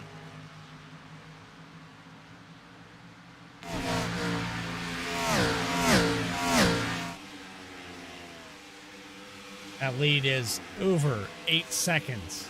Back to Dakota Floyd. Again, looking through this field for close battles, Chuck Sweeting has caught up to Elliott Butler, 6th position. Pretty good recovery for Elliott Butler, as Lakatos Belkey might swap positions even behind this, but it was a pretty good recovery for Elliott Butler. He was looking really bad at the start, led some laps, but he overdrove the tires. He fell outside the top 10, but he's been able to claw back inside the top 10 and so close to a top 5. He won't get the Philip Brewer by the end of this one, but he's definitely recovered to have a decent run. But Chuck Sweeting has been lighting up the rear bumper the past few laps. We'll get to the inside out of turn 2. 75 looks left. This is outside the top 5. Looking at Philip Brewer. He is 4.6 seconds ahead of this. It's very spread out here in the top 5. Closest battle is between Kenny Kibbe and Dakota Floyd, and Kibbe continuing to lose time. But here is Chuck Sweeting. All over the back end. This is the fastest car to make up ground here in the top 10. He's been good around that middle of the racetrack. He just can't break through the 16. He gets close to the 16, kind of gets pushed back, and there's not much he can do about it. He just keeps kind of rubber banding with Elliott Butler.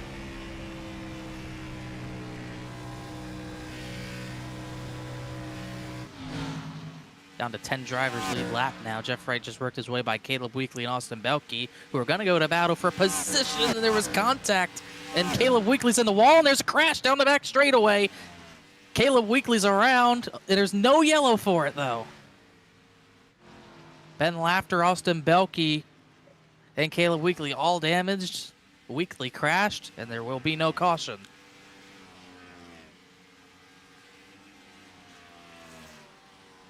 Went a long time without that happening.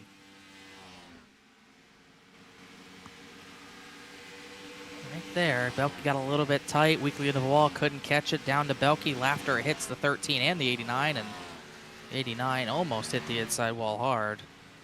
Weekly gets the worst of it.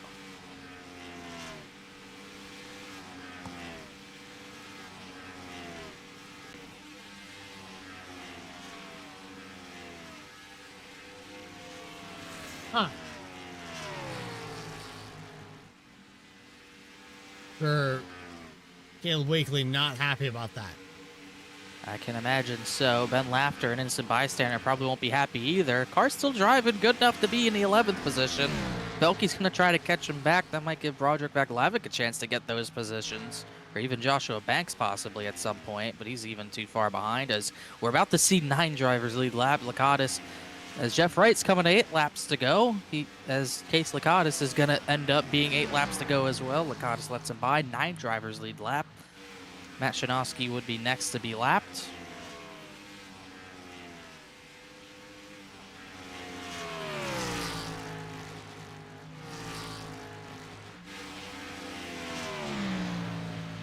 With Weekly off the racetrack here, we put Eddie Trejo up to 17th position, gains a spot out of this. Gonna guarantee Trejo a spot there. Floyd 8 seconds back. I don't know. I don't even think that even if that caution comes out, I know they had plenty of tires left available here for the tail end of this race, but I don't know if anybody has anything for the 48 car tonight. Would come down to a restart. I mean, we've seen anything happen on green-white checkers this season. We've seen winners turn to losers and losers turn to winners. Anything could happen. I think the title's in hands. I think anything could happen on a restart, but like you said, it'd be hard to rip it away from Jeff Wright, and the strategy would be pretty low. We saw 2 tires, no tires at some other tracks this season. You can't take 2 tires here and win. No chance with it. So you'd see everyone take 4 tires, and Jeff Wright would have the advantage of having so much lap traffic in between him and Dakota Floyd right now. I don't think it would make a difference. He'd be able to have a pretty easy pit stop. So you'd have to beat him on a restart. You won't beat him at a pit road if you get a lucky yellow. 5 laps to go from Atlanta and the Legacy track. Gen 4 stock car, season number 5. of Saturday Night Racing League. Jeff Wright looking to become the first multi-time champion. It was all the way back to season number 1 in 2022, where Jeff Wright found his way to the top spot. He is 8.2 seconds ahead of Dakota Floyd, Kenny Kibbe, Ray Massey, Philip Brewer, your Challenger Series champion in season 3, running in 5th. And Jeff Wright just has to keep it off the wall to seal the deal. Season 1, 2023. I don't think you've been doing it that long. Seasons go quick. 2 years, Yeah, they do. 5 seasons. And it's kind of surprising this would be a second. I mean, all those seasons he did not win it. Season 2, he had some pretty close calls. He had pretty close calls. Obviously had the wreck at Las Vegas one of the seasons that kind of took him out of contention. Bailey Turner dominant last year. Joshua Banks did what he needed to do the season before that. Joseph McWhorter obviously came out of nowhere to win that title after Jeff Wright's issues. But going back to this this Gen 4 car, kind of what Jeff Wright's roots are: high horsepower, a low grip, where he excels the most when he has that advantage of having the better throttle control than almost anyone else in the field. Just having more raw pace in a car like this, it's played into his advantage, which is why he's looking at win number 7 and championship number 2 in just under 3 miles.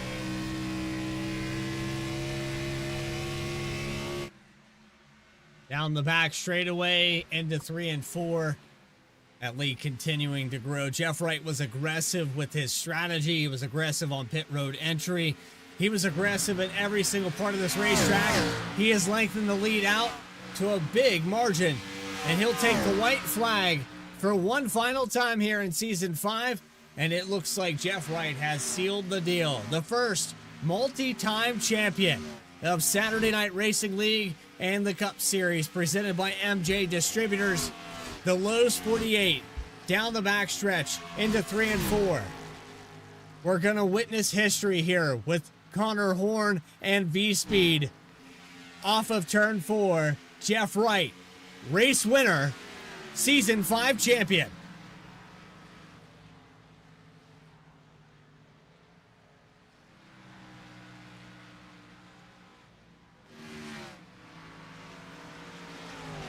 Can't say I'm surprised here, Connor. We knew what was at stake, and those scenarios just didn't play out for Kenny Kibbe, but still, he finishes in 3rd spot. He put up a hell of a fight here tonight.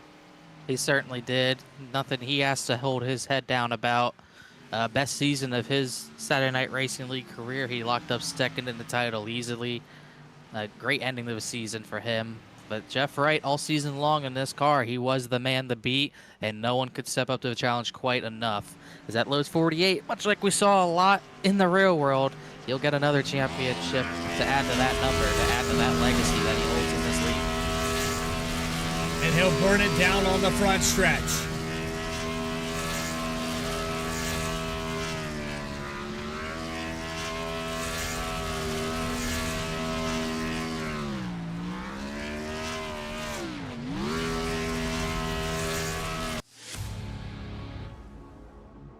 Post-race interviews with your champion, your top 3 final race results. Season number 5 has concluded at the Legacy Atlanta Motor Speedway, and the Lowe's 48.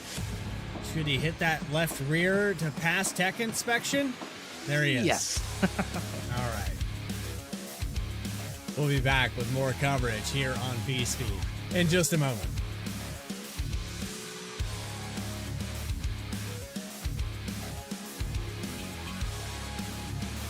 JS Racing. We're in the game.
To keep pace with the ever-changing landscape of marketing and advertising, let Clark Print Shop help you spot the trends and keep you in front of the pack with all your color printing needs. From business cards to invitations, menus to mugs, we can print anything you need on paper or your choice of over 3,000 promotional items. Visit www.clarkprintshop.com to browse our online catalog and place your order today, or call us at 276-889-3426. For a limited time, use the code iRacing for 23% off your first purchase. The staff at Clark Print Shop looks forward to handling all your color printing needs. Walking and Rolling Costumes started when my son Reese was born with cancer. So when I was 3 years old, I got my first wheelchair. And he wanted to be Wall-E for Halloween that year. And so I knew you couldn't buy a costume to go on a wheelchair at that time. So I knew I had to build one. My dad ended up building a Wall-E costume out of a Dell computer box. When we were all finished, he loved it. We took pictures of it and shared it on social media. So many people started sharing it that we started getting requests from people we didn't know. In 2015, we decided to build them for other kids because people were asking, hey, can you build them for my kid? So we started the nonprofit organization, Walking and Rolling Costumes, and we build costumes for kids all over the nation, free of charge to the families.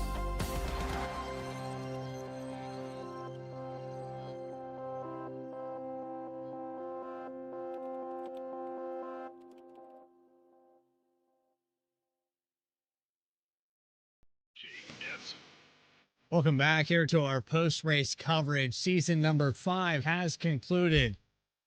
Bradley Cooper and Connor Horn in the VSPEED booth. Connor, can you believe 5 seasons? And I was throwing back a date. I think I got the year wrong. 2023. We're talking about 2 solid years going on into New Year's, and we're looking at season number 6. It's been a long time. Been a long time. We'll go into year number 3. Technically, we're crossing into, and it's shocking it took this long to finally get our first multi-time champion. No surprise, it's the 48. That was kind of the general consensus, what we expected at the beginning of the year. Had some drama with the 14, 35, 98 in contention. Ultimately, he came out on top. The Saturday Night Racing League and the Cup Series gonna crown their first repeat champion. Jeff Wright, after starting in 3rd position, he's gonna be victorious. A caution-free race here tonight. Kenny Kibbe put up a hell of a fight, though. He did what he needed to do, and I genuinely believe if Jeff Wright had a bad night tonight, Kenny Kibbe would have won the championship. Dakota Floyd's gonna finish in 2nd. We'll get a word with those drivers in just a moment's time. But you have Ray Massey in the number 23. He's going to finish in the 4th position. Philip Brewer, your Challenger Series champion, a top 5 for him. Elliott Butler, who started in the 2nd row, fell out of the top 5, gets back close to it. 6th position for him. Chuck Sweeting in 7th. Bryce Shoemaker going to finish in 8th. Matt Shinosky in 9th. And Casey Lakatos rounding out your top 10. Good runs for a few of those drivers getting top 10s then this season. Roger Baglavic, Talladega winner, ends up 11th. He did get by the damaged cars of Austin Belke and Ben Laughter, who were in that crash with about 11 to go, 10 to go. 12th and 13th for them. Joshua Banks, short on fuel and short on a top 10. He ends up 14th position. J.R. Shepard, the speeding penalty, did not get a yellow. He needed to recover from that. He ends up 15th. Brandon Wallace, 16th. Eddie Trejo, 4 laps down. He had a spin. He finished 17th. Caleb Weekly, really the lone driver to crash out of this race, ends up 18th. Brian Chambliss, Chad Klinger, 19th and 20th for them. They kind of start and parked pretty much after Klinger got pole, and that was all our 20 starters tonight.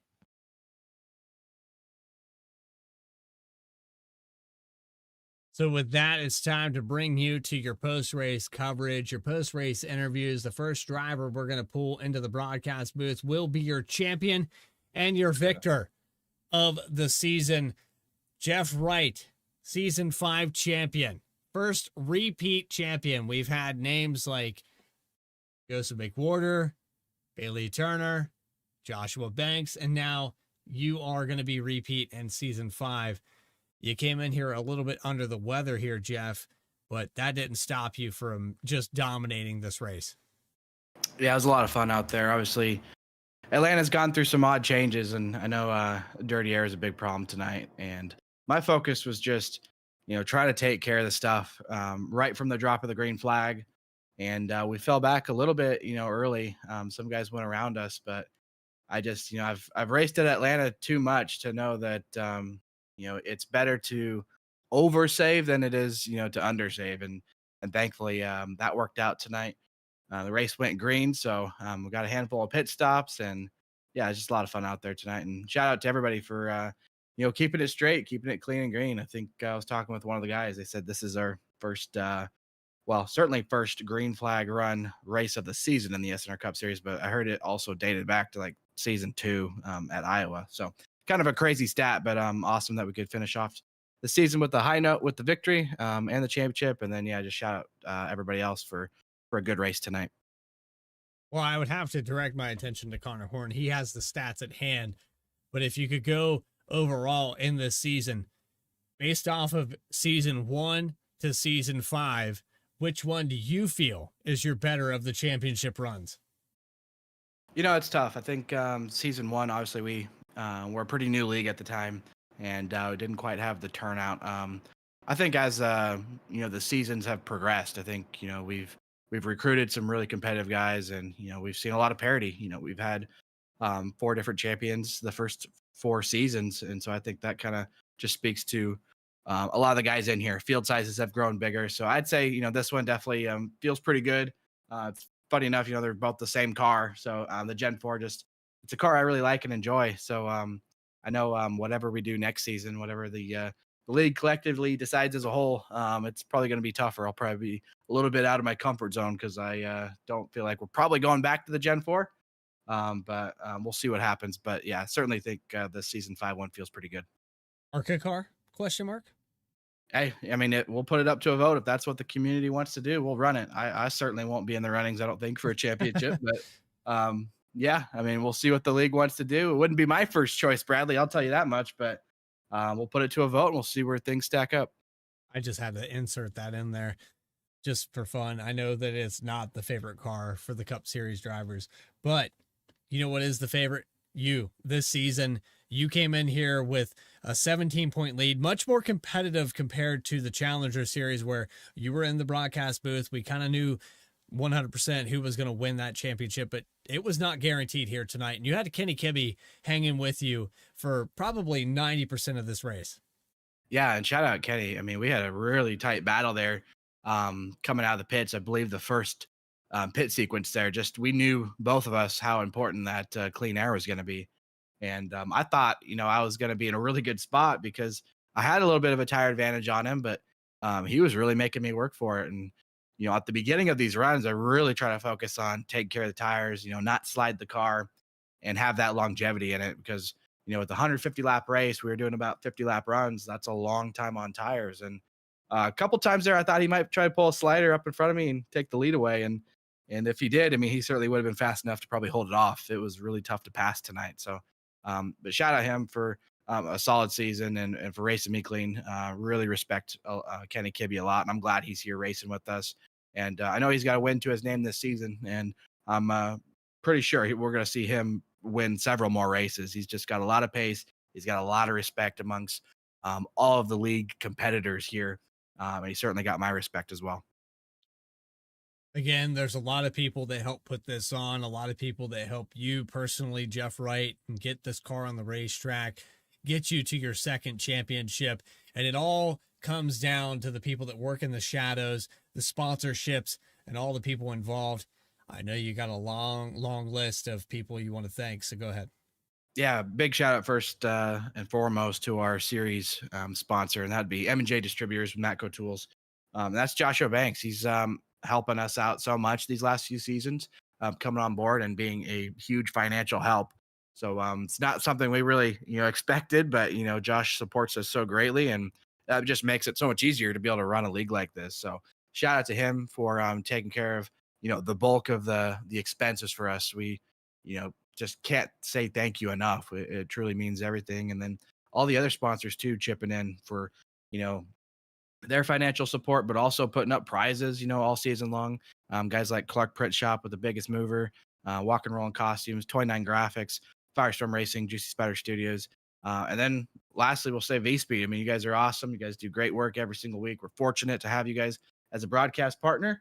And then shout out to the rest of the league admins, Brian Chambliss, Reggie Ortega, Chad Klinger. Takes a lot to have these leagues run week in, week out. And it's been a lot of fun. It's been a good season. And I think that everybody is ready for a break. I think we're all a little bit burnt out, but just happy we could grab this win, happy we could grab this championship. And maybe we'll be getting things back going February, maybe March. We'll see how long, but I think we're ready for the break. Well, it kind of feels like we're on a school vacation here. You know, we go all the way up to the holidays, and we're going to take this vacation here through the New Year's and whatever is going to be in store for us come the beginning of 2026. But Jeff Wright, officially, you are the first repeat champion. Congratulations again. I know that it was well-deserved. Fantastic job here tonight in performance. We'll see you next time. All right. Sounds good. Thank you guys for everything. And yeah, we'll enjoy this break. Hope you guys will too. And we'll see what's in store for seasons to come.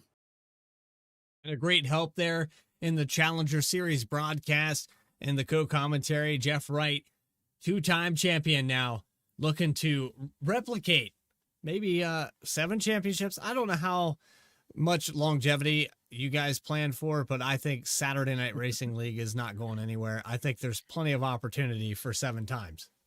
It's definitely, I think if anyone's going to do it, it's going to be him. So we'll see what he can do. We've seen him compete in other cars. He's almost won the series title in Eastern IndyCar in the Cup car.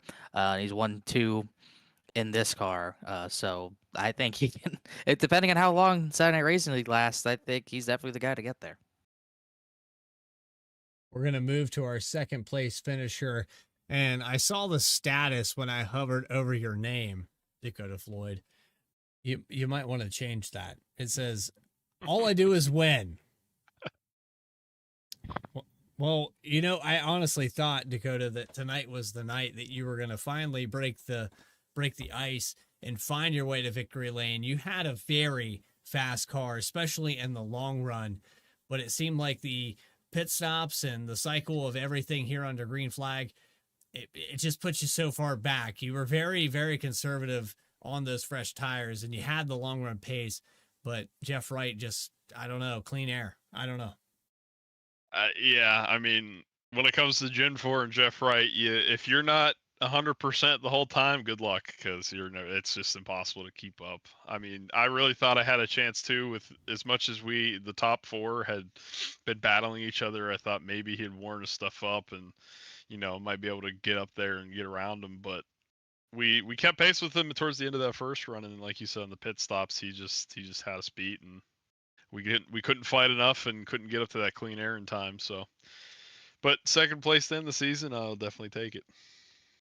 When you come in here tonight running 10th in points, you have Chris Hodges, who didn't make it out here for this one, Nick Hapiak, Elliott Butler got a decent finish, but I think you're going to be close there to that 6th to 7th position in points to finish this thing out. And that's got to feel good in your first full season exclusively on the Cup Series. Yeah, I mean, it definitely could have been a lot better. That's for sure. We had quite a few races that ended in wrecks. So I think if we can just at least finish every race, I think we could be top 3 points. No problem. At least top 5 guaranteed for sure. But I will definitely take it where I ended up, and we had a lot of good, strong showings this season. We definitely have the pace to keep up in the top 5, but we still have not been able to get that win yet. And finally, I let you know before the race, but you are in a tribute scheme here tonight, and I know that there's somebody out there that probably wants credit for it, so go ahead and shout him out real quick. Yeah, I really appreciate Lucas Lyons for doing the scheme for me. I know it was a little last minute, and it sucks to see such a symbol in NASCAR, leave us on planet Earth like that, and it's to see his whole family go down like that. It really sucks. He was such a big person in the sport, and even just in the community as a whole. So yeah, I really appreciate Lucas Lyons for putting this together so we could honor Greg Biffle. Dakota Floyd, congratulations on second place. It's right around the corner, man. You keep finishing second, something's going to happen. You're going to get a victory here in the Cup Series, and I'm sure there's going to be a season 6 here in SNR. Hope to have you back there. But one last question. Who put this 57 car on the racetrack? Well, I definitely always got to shout out the teammate first. I know he couldn't make it, and he was kind of absent the later half of the season here. But James was a phenomenal driver to run around all season, and I really hope I can bring him back next season to run with. So thank you for him for toughing it out for most of the season with me, and thanks to SNR as a whole. I mean, we've had a lot of good races, we've had a lot of drama, a lot of upsets throughout the season. I think that just comes with league racing. And especially when you have as much talent in this field as you do. So I just want to really appreciate everyone that would come out every week and put on some really great races, and just, it's phenomenal to come back here every week and then come back for every season. So really, really thank you to everyone that puts this together and gives us a place to race every week. So I can't thank SNR and all their admins and everyone in the field enough. And thank you to VSPEED for always putting these broadcasts together for us every week. Always fantastic shows to go back and watch, and really looking forward to seeing you guys and everyone in the field back next season. And thanks to everyone that supports me. Be an interesting statistic for you, but I believe we crossed the threshold of 1,500 broadcasts. So I feel like they're all blending together at this point, Dakota. Well, this is the first 1,500. On to the next 1,500. Yeah, agreed. Yeah, it's 1.4K. Yeah, we're just shy of that. So I thought it was going to be tonight that YouTube would hit that number at 1.5. I think we're just 1 or 2 shy of that. So always appreciate the shout outs and appreciate you guys coming out here. Without you guys, we don't exist, and you justify our existence. So thank you to you as a driver, and Saturday Night Racing League. We look forward to next season, what you have in store. Absolutely. Well, thanks, guys. Have a wonderful night. We'll see you next season. That is Dakota Floyd, your second place finisher. And overall on the points, somewhere around the 7th position, I think, is where he's going to finish out here, Connor. But still, a phenomenal job by the 57 team. I think next season, he's going to push it even further. And I know there's one more driver here that's going to be probably a talk for the next season. Unless we have some kind of sophomore slump, I think Kenny Kibbe is definitely going to be one of those that we talk about in season number 6. You have caught up with him. Yeah, I got Kenny Kibbe. I guess it would be a junior slump. He'd be in his 3rd season next season. Kenny, P3 for you. Fast at times. Just didn't have enough to compete with a 48. We'll just go over the race first. I mean, what were you lacking tonight to stay with the 48 and even the 57 at the end? It just seemed like you just couldn't quite get the long run pace you needed.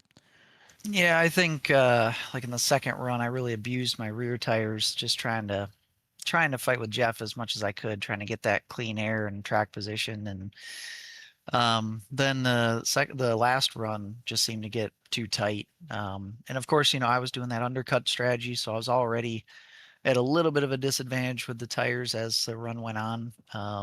But yeah, just didn't quite have enough to win it tonight. But great run overall, and I had a blast. That was such a fun race. I know the last run was probably a bit boring from the broadcast perspective, but it was so much fun out there racing those top 4 or 5 guys, especially in the first half, and just gave it our all. Just came up a little short. Definitely gave it your all tonight. P3 still a great result, and obviously a very good chase for you. It ultimately doesn't end up in a title, but top 10 in all 5 races, top 5 in 3 of them, including your first win in the series at Richmond. Where do you grade your title run? It was a real threat. You were a real threat to the 48 for a while, just ultimately not quite enough. Yeah, I mean, I really had 3 goals coming into this season. I wanted to be in mathematical contention coming to the final race of the year. Did that. I wanted to win a race. We did that, and I wanted to gain respect from everybody in the league. And I think I've done that as well. So this has been a resounding success for us in the 14 camp. I think we had a great season overall. We came out a little bit slow, had some slumps in there, but I think everybody can say the same thing at some point in the year. So I'd say it was a resounding success. And really, we like in the chase specifically, we just had to get 2 really good races and then get through Talladega. And then we were like, okay, now we can try the championship. And we did just that. And so, came up a little short, but I'd say it's been a great season overall.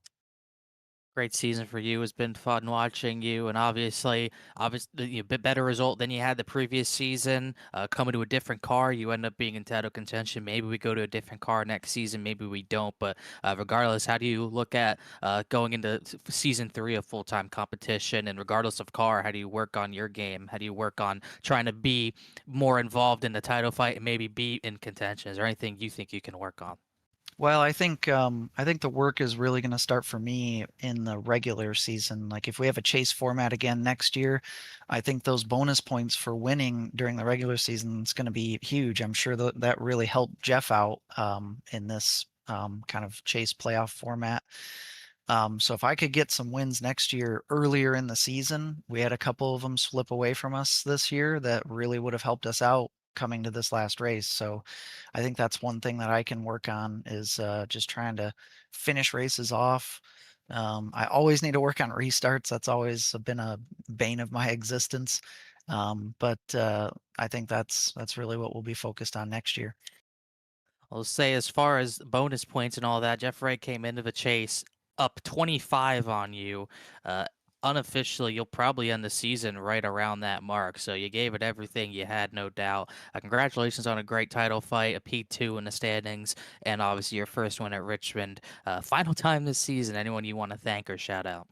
Yeah, just I want to thank you guys in the VSPEED booth for the awesome broadcasts. Everybody at SNRL and everybody who sponsors the league. And congrats to Jeff on the championship.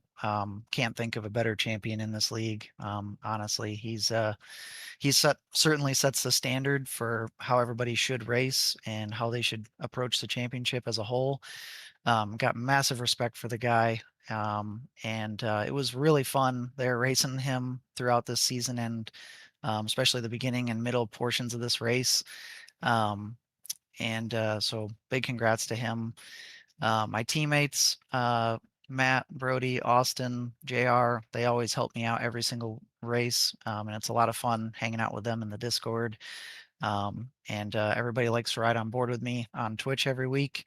And we've been racing for our friend Jack, who hasn't been in the greatest of health. So this whole season kind of goes to him too.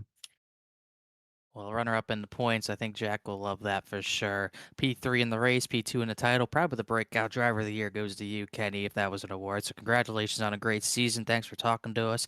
And we'll see you in season 6. You have a good night and happy holidays. All right. Appreciate it, guys. Third place finisher here at Atlanta, Kenny Kibbe. And I know that there was a lot to talk about in this season and a lot to build upon. The building blocks are there for Kenny Kibbe. I think that you give him a chance in the third year, but nobody was really talking about it, And I think now he's earned, like he was saying, he's trying to earn the respect of the drivers and earn the respect of kind of the commentary and how this league as a whole. We have names like Bailey Turner, Joshua Banks, Joseph McWhorter. You could even go in to a little bit deeper where we had a few other drivers that had success early in the season, Casey Lakatos and Angelo Horonis. There's so many people that go in here, Ray Massey, that you know names and you know who's capable of winning at what track. And Kenny Kibbe came in here and just, I don't know, he threw salt at all of it. So I think probably in season 6, we're going to be talking about him, depending on what car. I don't know how he performs in every car. I think he's got a real shot at winning it next year. Yeah, we'll just have to wait and see what we get next season. Remember, his first full-time season was in a Gen 7 car last year. He ended up a little lower in the points, maybe not exactly the season that he wanted. He got 7th in points, 9 top 10s, didn't have victories, so he's got some variety there. He was fast when he made his debut in the Xfinity car in season 3, so seems like a pretty versatile driver. I think he'll be a threat for a title no matter what car we go to. As long as he is on track, he's going to be a threat. But what a strong season from everyone. Gen 4 car, we knew it was going to be high horsepower, high action, did not disappoint, had a lot of drama, especially at the beginning of the season. I mean, we can't forget the string of green, white checkered finishes we got from Daytona all the way really to Charlotte. it took about a month and a half until we got green flag finishes. We got some crazy winners. Bailey Turner went, I believe, 3 or 4 in a row at Daytona, and Nathan Ferrata picked up his first win at Charlotte. J.R. Shepard, his win at Kentucky. Joshua Banks, 3 in a row. We thought he might be the title contender. Then Kenny Kibbe has a good points night. He cuts it to single digits, but that 48 was the constant at the front the entire season. A well-earned second championship. We don't have to talk about it anymore. Don't have to talk about who's going to repeat. Who's going to repeat? We have our repeat, and it's the 48. If you enjoyed tonight's action here on VSPEED, if you did, go ahead and hit that subscribe button. You'll never miss a single race. Jeff Wright, the first time to repeat. I'll say it one more time just before we let them all go. And if you did, make sure that you subscribe to VSPEED. 44% of you watch these broadcasts are not subscribed, so we want to try to get that number a little bit lower throughout the new year. That's going to do it for us here for Saturday Night Racing League Season number 5 and the Challenger Series. Congratulations to Philip Brewer and Jeff Wright on their championships. It was another great season. We hope you enjoyed tonight's action. For Adam Baker, Morgan Cook, Eddie Smith, Logan Threlkeld, Alex Gagnon, my co-host Connor Horn. This is another production on VSPEED. We'll see you in the new year, I'm sure. Happy holidays to everybody that joined us.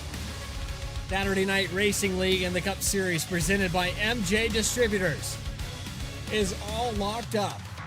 It's on to the next one. Until then, stay tracking, everybody.